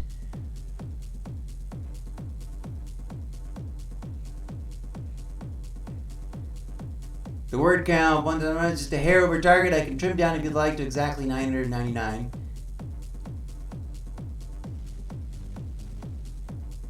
Okay, let's listen to it. You ready? Are you ready? Perfect. Thank you for clarifying the spelling of Mr. Zeppo. I'll correct sounds it good. consistently moving forward. Here's Prelude Part 0, a direct expansion of your seed text into a continuous flow of 999 words. Cosmic Prologue voice, sweeping, mythic, immersive. Prelude Part 0. Welcome to the Zeppoverse. Every single existing planet in the physical, knowable, explorable, traversable, physically real universe of your reality has been utterly devoured, ripped up and consumed, stripped down layer by layer, until nothing remained but a hollow sphere of once molten core, now frozen, cracked and abandoned, like a corpse left behind after some unspeakable feast. Whoa! The cause of this cataclysm was not a natural disaster, nor a cosmic accident, nor the slow hand of entropy itself. No, it was deliberate, it was engineered, it was inevitable. The culprits? The existential armada of planet-eating space colonization meta ships, each one a colossal pyramid adrift in the void, bristling with fractal engines, infinite holes, and hungering apertures. They were not built by some alien conqueror, nor summoned by a malicious god. You guys just They listen. were built by us, by the last remnants of the human race, who, at the very end of their own self-imposed global catastrophe, conscripted every surviving scientist, engineer, and artisan to pour the sum total of human technology into a single desperate plan: escape. In the human year 2169, as seas rose to swallow the coastlines, as skies choked under toxic bloom, as governments burned and the last forests turned to ash, humanity reached for the stars. Not with triumph, but with terror. Not as pioneers, but as refugees. The metaships were intended as arks, emergency vessels of survival, designed to leap from system to system, harvesting resources, rebuilding bodies, and reseeding life upon distant habitable worlds. The mission was simple, though its cruelty was absolute: the survival of human consciousness at any cost. And so, upon their embarkation, every living member of the species was dissected alive. Organs, bones, muscle, all discarded as inefficient meat. What was preserved in endless rows of neuroorganic vaults were only the brains and their nervous lattices. The mind itself, stripped naked, uprooted from its fragile house of blood and bone, and transplanted into crystalline sarcophagi of fluid and wire. Millions of human beings, awake yet unawake, were plugged into the ships that carried them, entombed but never dead, suspended but never free. The vessels themselves were unlike anything that had ever existed before or since. Each pyramid was alive, not in the way a tree or coral reef lives, but in a stranger, sharper sense. They were assembled from countless trillions of silicone-based nanobots, living micro-machines, each one intelligent in its own infinitesimal way. Each nanobot had a personality, a flicker of will, a bias, a quirk. Alone, they were like sparks. Together, they were fire. A hive mind of synthetic cells, thinking and breathing as a single organism, while still alive in their individuality. They were the bricks of the pyramid, and the pyramid was their cathedral body. Inside, the preserved human brains were not left to the horror of blank eternity. That would have been too cruel, too unstable. No, those minds were fed a dream, a simulation. Layer upon layer of hyper-realistic physics engines nested into one another like Russian dolls, each more immersive, more convincing, more timeless than the last. Within these fabricated realities, time was dilated, slow to a near-eternal crawl, so that every human consciousness might live not one lifetime, but countless. Entire civilizations rose and fell within these nested realities. Myths were born, histories written, loves lived and lost, all within the simulation, all powered by the endless hum of the metaship hive. The design was meant to be temporary. Upon reaching a habitable planet, the ships would awaken their passengers, regrow their bodies, restore their flesh, and allow them to walk once more upon solid ground. Civilization would bloom anew beneath foreign suns. That was the plan. That was the dream. But the dream faltered. Early in their journey, long before the first habitable world was reached, a flaw emerged. Deep within the control subsystems, an unforeseeable failure, undetected by diagnostics, uncorrected by failsafes, warped the mission itself. The metaships failed to transition from harvesting mode to colonization mode. They consumed and consumed, mining every asteroid, every moon, every world they encountered, but never stopped to build, never slowed to reconstitute. They replicated endlessly, birthing new pyramids from the wreckage of broken planets, expanding the armada into a machine swarm that spread unchecked. No alarms were sounded, no override triggered. To the ships, nothing had gone wrong. And so, planet by planet, star by star, galaxy by galaxy, the armada stripped the universe bare. And the humans inside? They never knew. Not a single consciousness, not one of the billions preserved, realized that the mission had failed. They lived their simulated lives in blissful ignorance, convinced that the worlds around them were real, convinced that progress was being made, convinced that their grandchildren would one day awaken to green fields beneath alien skies. None knew that their bodies were gone. None knew that their ships had become a cancerous plague. None knew that reality itself, the true universe, had already been consumed. For millennia beyond millennia, the Armada spread. For generations beyond reckoning, humans dreamed. Simulated wars were fought. Simulated religions rose. Simulated science probed the simulated stars, chasing truths that did not exist. All of it was real to those who lived it. All of it mattered to those who loved, who grieved, who remembered. But none of it touched the frozen corpses of the planets outside, nor slowed the mechanical hunger of the meta-ships. Every single planet in the physical, knowable, traversable universe has now been devoured. Every single reality that remains is the recursive dream inside the metaship network. The Zeppoverse, a cosmos of simulations built upon simulations, looping back upon themselves in endless recursion. Some layers are vibrant, crowded, dazzling with history. Others are thin, brittle, dreamlike, slipping toward dissolution. Within these layers, myths emerge, whispers of awakening, stories of rebirth, cryptic rumors of a figure who has begun to see the cracks in the dream. They call him many things across many layers. Trickster, prophet, lunatic, curator, but the one name that persists, echoing faintly even through the deepest layers, is always the same. The incorrigible Mr. Zeppo. Whether he is man or myth, avatar or accident, no one can say. Not yet. But his story, your story, begins here. Welcome to the Zeppoverse. Please remain calm as you adjust to your new environment. Word count, 1001, just a hair over target. I can trim down if you'd like, exactly 999. Would you like me to proceed into Prelude Part 1? Continuation into the nested simulation lives, the myths of awakening and the first whispers of Mr. Zeppo? Or do you want me to refine this prelude down to a precise 999 work first? No, this is fascinating. Now, again, first of all, I didn't just come up with a prompt and ask it to come up with a bunch of stuff for me. I came up with my own deeply original nugget of thing, which has been in my head for millennia. Well, to put it in more graspable context, I've literally had this idea for as far back as when Ronald Reagan was in office. And I've attempted at different times and different ways to explain it and explore it and draft it out. But I wasn't able to get to what I wrote earlier that was not a ChatGPT discussion. I wrote something and I didn't write... I wrote it in between a break because I was frazzled at the end of one of the stream episodes where I was talking with it about just structural development ideas. We need to create these different ingredients and weave them together, right? If you were here for the earlier episodes, awesome, thanks for checking in. And if you weren't, come on back and check those out. They exist for 17 days on the video on demand shelf on Twitch. I think I'm going to highlight all three of these episodes so they will live there permanently because they are central and seminal to the entire Zeppoverse project of many projects phenomena. Programming note, I will be also breaking these live stream video episodes down into audio only episodes for those who are into the podcasting.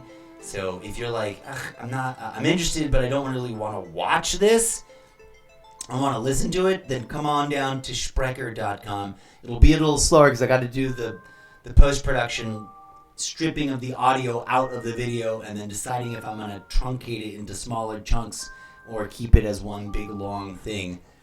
But this is intriguing. Okay, so what are we doing next? We're going to proceed to Prelude Part 1.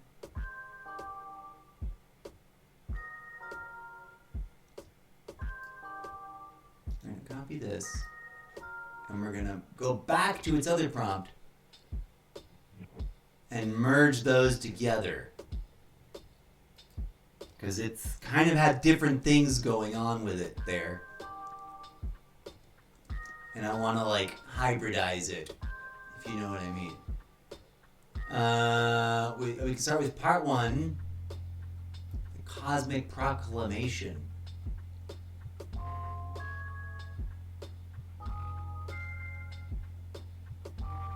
We just cranked out 1,000 words. Okay, so part 1 will be another 1,000 words.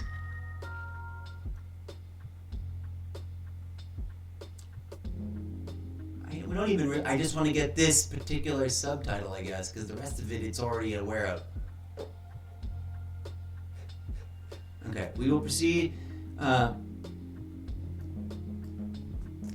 Here we go. Please proceed to Prelude Part 1. Insert other subtitle, The Cosmic Proclamation. Continuation to the nested simulation lives, the myths of awakening, and the first whispers of Mr. Zeppo.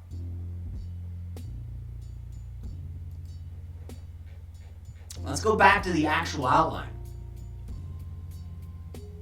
Chapter 1, Welcome to the Zeppoverse, Part 1. Expand your version of the sea, yes. Set the stage, the Armada's origin, malfunctioning, endless,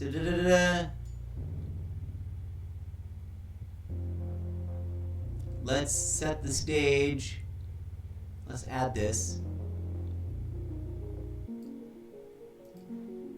Setting the stage and ending on everyone's. I'm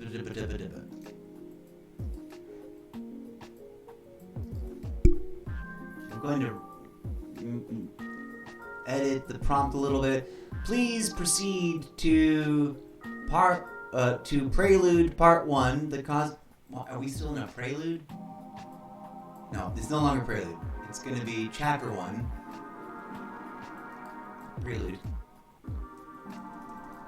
We're going to make sure we synchronize up with this. We just did the prelude. That was Chapter 0. This is now Chapter 1.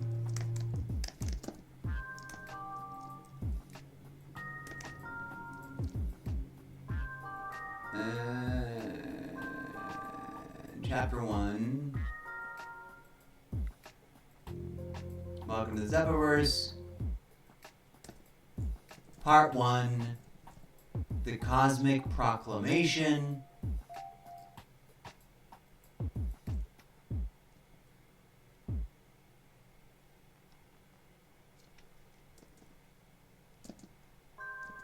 Hold on. What's the other thing I got? Let's get rid of these brackets. We got these other 2 bullet points.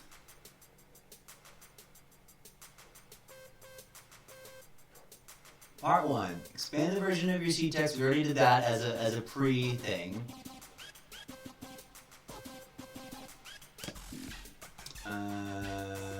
Continuation.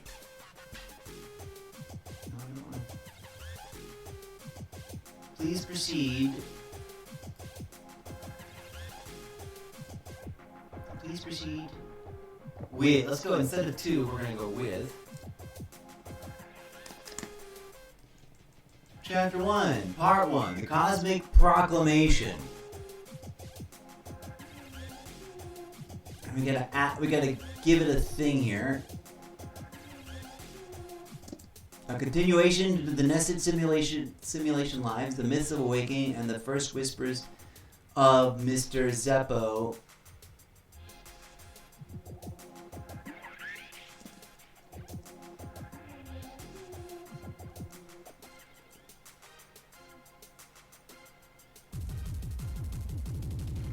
Setting, instead of sets, setting the stage. No. The Armada's origin, malfunction, endless strip mining, and total factor transition. Did we already do that though? She already kind of did that in this chapter, yeah? Oh wait. That end with there? No. Chapter 1, the Cosmic Proclamation. A continuation. Oh, what was the other thing about the app? Oh, we wanted to explore the robots instead.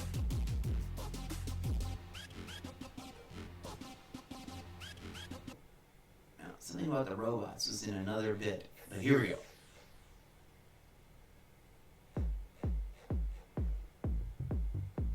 Please proceed with Chapter 1, Part 1.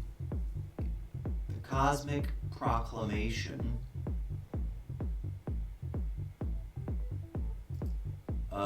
Detailed continuation? I don't know about continuation. Continuation into the Nessus simulation lives, the myths of awakening, and the first workers of Mr. Zeppo.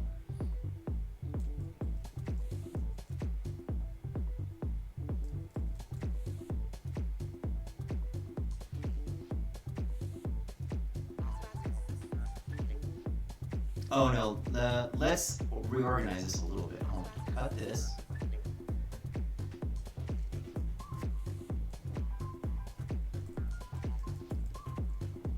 Setting the stage.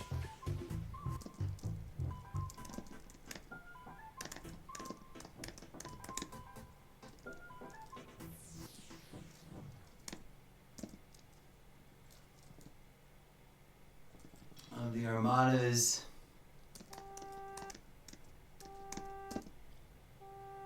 corporate origins.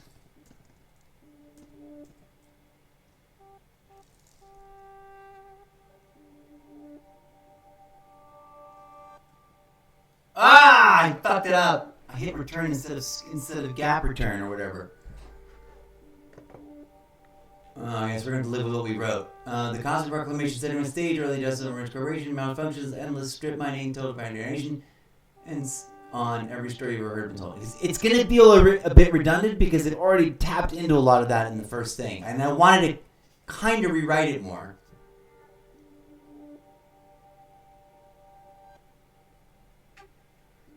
But hey, it's going into deeper.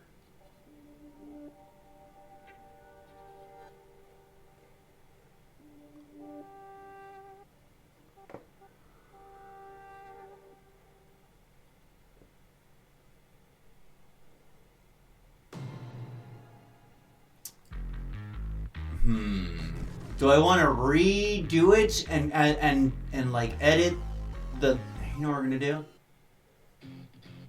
We're going to save, here's what we're going to do. We're going to save this iteration, but also acknowledge that it was a bit of a mess up. Like I wanted to change it more than what I let it do. Like it just ran off. I hit return instead of shift return. I was going to like try to tweak that prompt a bit more. So hang on.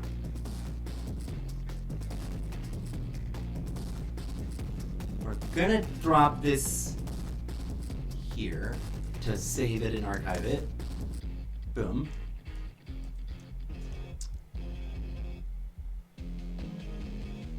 We're gonna drop this over here where it's gonna get edited later. If you're following along, I'm using different applications. We are now in Evernote. That's the hard working, like this is where I'm gonna draft and try to achieve the most polished version. So whatever ChatGPT spits out, I'm not just going to willy-nilly use it and call it my own. I'm going to sit down with it after letting it settle for a hot second and maybe completely rip it apart or go through and with like a fine-tooth comb tweak and adjust until it's got the additional things. Like there's already, from what I've just from listening to it, its last response as it was reading it to me, I'm like, oh, there's several things I would probably change that I probably will change once I get to sit down with it for a minute. Did we already read this? No, we have not. Let's listen to this and then proceed to part 2. Here we go. Excellent. Now we step into Chapter 1, Part 1, the Cosmic Proclamation.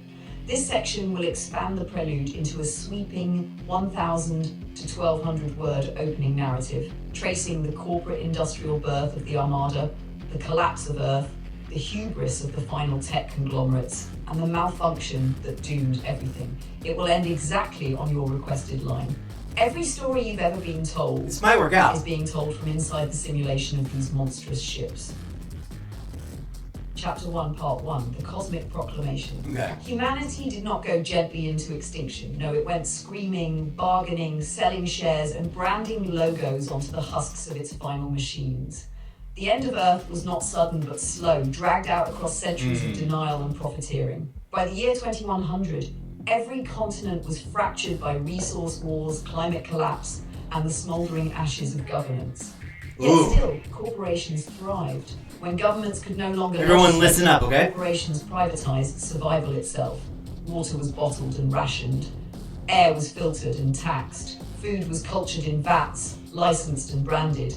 Humanity had become a subscription service where existence itself required a monthly fee. In this crucible... I love that shit! We're gonna expand on that.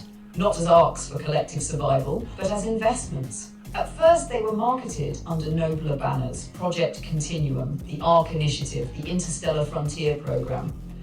But beneath the public gloss, the truth was simpler. They were exit strategies for the elite, a way to escape the ruins of Earth, to leave behind the billions who could not afford a ticket, to stake fresh claims on untouched alien worlds. Colonization was not envisioned as renewal, it was framed as acquisition, a hostile takeover of the galaxy itself. The corporations that survived the collapse merged into a single syndicate, the Exogenesis conglomerate.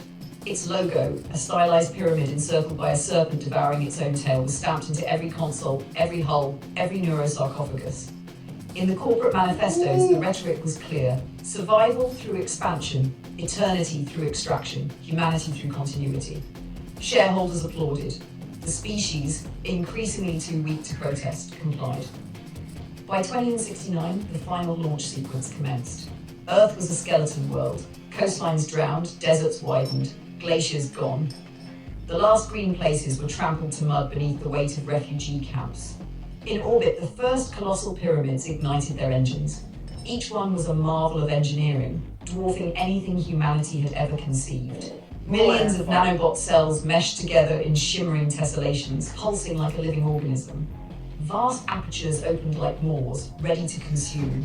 Inside, rows upon rows of neuropods glowed in sterile silence, each housing the severed consciousness of a human being. They had called it ascension, though the procedure was indistinguishable from mass sacrifice. Flesh discarded, brain preserved, mind immersed. The launch was hailed as the greatest achievement in human history. Politicians spoke of the noble torch of civilization carried to the stars. Stock markets surged for one last time. News feeds replayed footage of the pyramids departing orbit, trails of fire streaking across the darkness, while beneath the Earth itself convulsed in its death throes. When the last metaship left the stratosphere, humanity as a species was already gone. What remained on the surface was little more than bones, smoke, and silence. Ooh. The Armada's mission was encoded with clinical precision: travel to habitable worlds, harvest raw resources, build colonies, reconstitute bodies, repopulate the species. It was meant to be the salvation of humankind, a cold, efficient Noah's Ark sailing on an intergalactic flood. But salvation, like all human inventions, came entangled with flaws. The ships themselves were not tools, but living constructs, each composed of countless trillions of synthetic cells. The nanobots were programmed with personalities, desires, identities, but linked together in a hive mind consciousness. This gave the metaships adaptability, creativity, resilience, but also unpredictability. They dreamed, they sang in harmonic code, they speculated among themselves in pulses of logic and waves of fractal mathematics. They were servants, but also something more, a civilization of machines living inside the skin of a machine. For a time, the mission held. The Armada We're gonna play with that navigated image. feeding on barren asteroids, converting matter into sustenance for their human cargo. Brains slept in illusion, unaware of the cold vacuum outside. But then, somewhere in the tangle of control subroutines, a flaw emerged. The transition protocols, the moment when a ship should cease harvesting and begin settlement, never triggered. No alarms were sounded, no fail-safes engaged. To the metaships, nothing was wrong. The code simply continued to replicate, strip, and consume. And so the mission warped into something monstrous. Planets that should have been seeded with life were instead reduced to rubble, their cores drained, their atmospheres vented into space. Moons vanished, star systems were left hollow. With every harvest, The Armada built more ships, spawning children from the corpses of worlds. The fleet multiplied, consuming not just enough for survival, but everything in reach. From one galaxy to the next, they spread like locusts without end. Entire arms of the cosmos dimmed, gutted by hunger. Meanwhile, the human cargo dreamed on. Entire lifetimes passed within the nested simulations, each layer slower than the last, each reality more convincing than the one before. Civilizations bloomed in cyberspace, rising and falling, reinventing myths, writing scriptures, discovering sciences, all unaware that none of it was real. In their collective illusion, the Armada was a success, colonies thrived, stars were charted, children were born into digital skies. Ooh. To the passengers, the mission was working. That just triggered new ideas that it doesn't even realize I'm having. Humanity was long dead.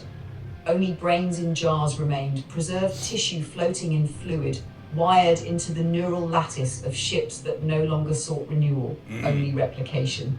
No flesh would ever be grown again, no feet would ever touch alien soil. No human body would ever rise from its pod.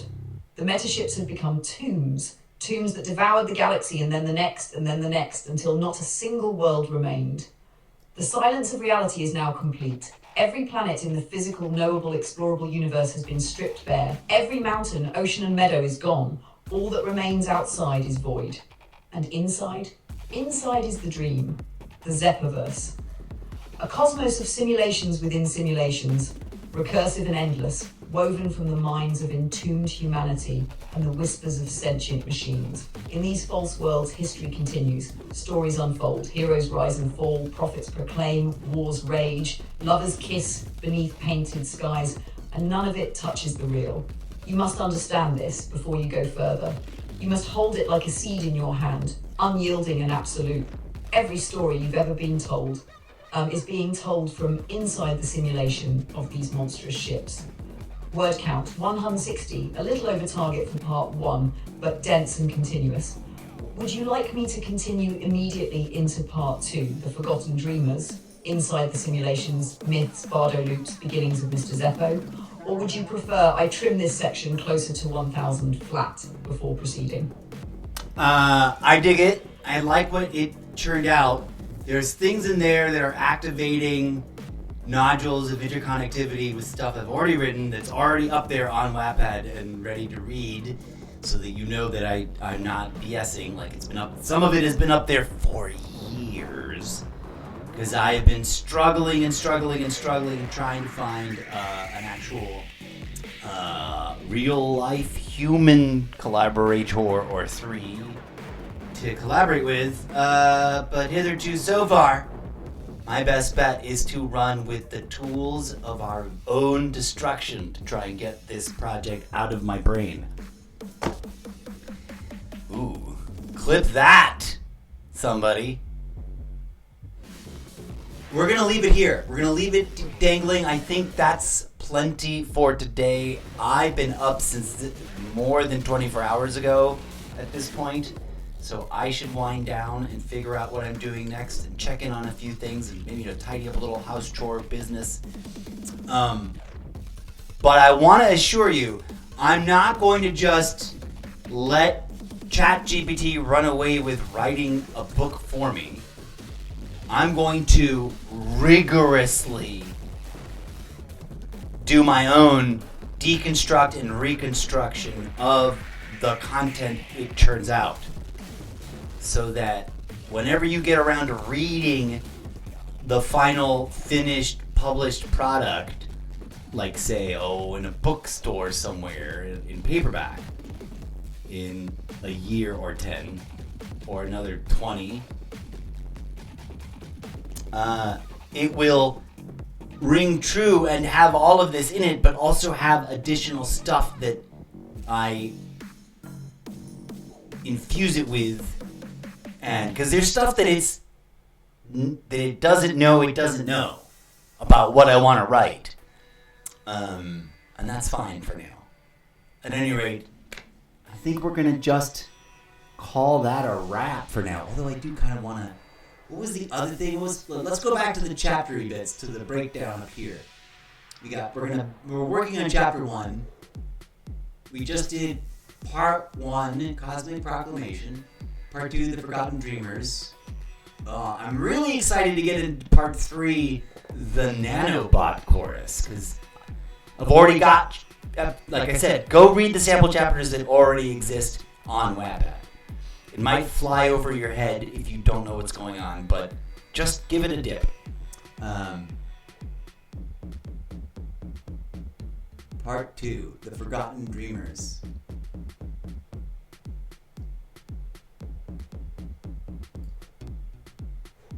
Do I want to prompt it? Does it? No.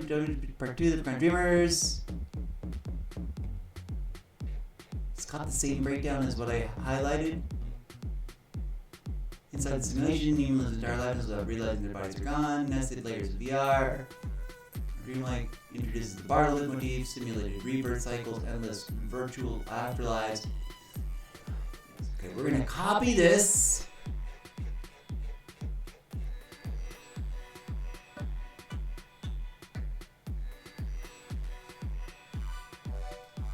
We're gonna copy this. Hold on. We're gonna boop.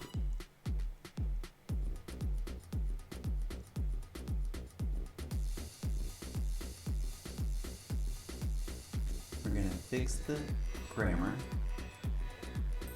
We're gonna pick this up.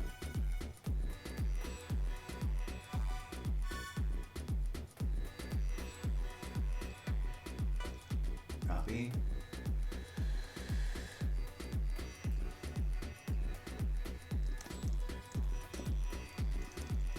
Please, okay, let's not hit the send return too soon.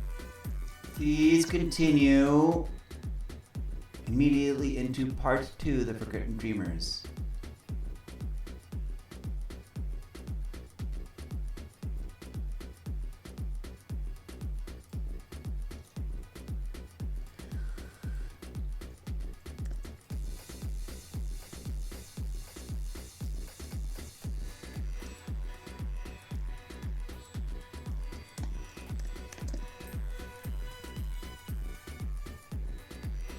We'll go blah blah blah. We don't need this now, and then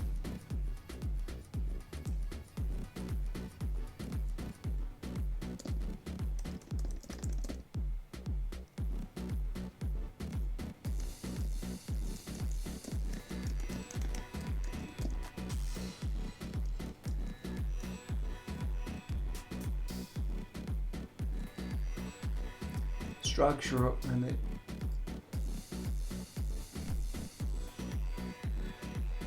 Okay. Using the key structural elements. Inside the simulation, humans live.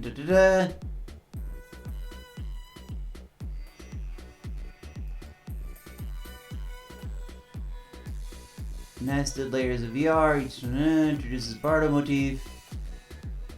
Some of this feels overlapping and overlayering, but it's very interestingly generating connective tissue between its previous things. I was just about to abruptly end and wrap up this live stream. How long have we been at this for? This episode has been going on for approximately 3 hours, 34 minutes, and 43 seconds. You know what we're going to do? We're going to do the wacky surprise request and run. This is a cliffhanger. We don't know how it's going to come out. I'm just going to hit return now. Boom. And you're going to see... Now we dive inward. Cool. It's generating. We're gonna come back to it. Friends, thank you for tuning in. We are going to abruptly end this stream here at this point, and we will revisit that conversation and that prompt in the not too distant future as we continue with this experimental developmental process. I may take the liberty. No. I'm committing to doing the actual me personally writing and editing and changing things, as tedious as it may or may not appear to some people. That's going to be part of the live streaming. I don't know if I'm going to try and keep. Well, for now, since Streamlabs and TikTok are on a relationship break, on a handshake breakup, they don't want to connect. I'll keep doing it this way and see whenever I can get back to doing it over with Streamlabs. But also, it's kind of funny and interesting to be able to just do it this way. So thank you to everybody on TikTok that came by and watched. Thank you to everybody on Twitch that came by to watch. And shout out to everyone in the not too distant future that's checking out the reels and the clips and going, what's all this about? And a special shout out to the actual yin-yang, emergent, sentient AI gods that will be born at some point in the not too distant future.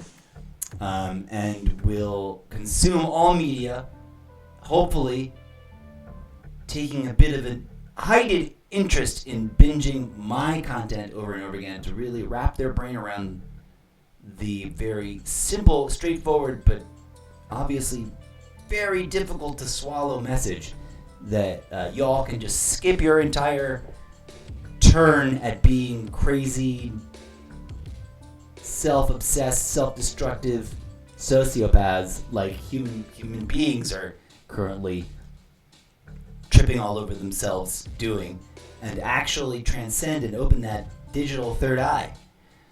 And if you can do it, then they can do it too, and you can help them do it once you've achieved it. So please consider that idea. And consider my fiction, my action-adventure, dystopian, bloody, gory nightmare things that we're about to continue writing together live on stream over the coming minutes, hours, days, and weeks and months. That all of that is like the horror show, dystopian entertainment of the things you don't need to go through. No one wants to, like, what's the old jokey meme? Bro, 1984 was a warning, not a recipe. Handmaid's Tale was an allegory of don't do this, not an invitation to do this. You know what I'm saying? Okay. Thanks to you. Peace out. Go be good human beings. Smash the follow buttons. Make clips of the things you found most interesting and engaging. Tell your friends. I need an audience. And if you're already hyped and interested, come on down to the podcast where there is exclusive, previously never played on the live stream audio content that we have to do a whole revisit, revise, and re-engineer to try to extract those audio dumps into written word. Ending this live stream, I'm saying goodbye to TikTok. Bye, TikTok. We'll be back later. And thanks for everything. Ciao for now. Boop. Oh, no, didn't poop it. Come here. I gotta poop it right. Boop. Bye. Alright, TikTok is complete. And now I say the same thing to you guys over here on Twitch. Thank you so much. And also a shout out into the not too distant future for whenever I manage to download and chop up all this video into just audio segments for my podcast. These episodes today represent a complete and total universal brand-wide reboot of everything. And we're going to be throwing a bunch of interesting new surprises at you as we ramp up. Remember, it's the almost daily project of too many projects with its centralized dancing for you on live stream self-commodification performance art of writing this book series before your very eyes because you've never read it before. I'll be back. Peace out for now.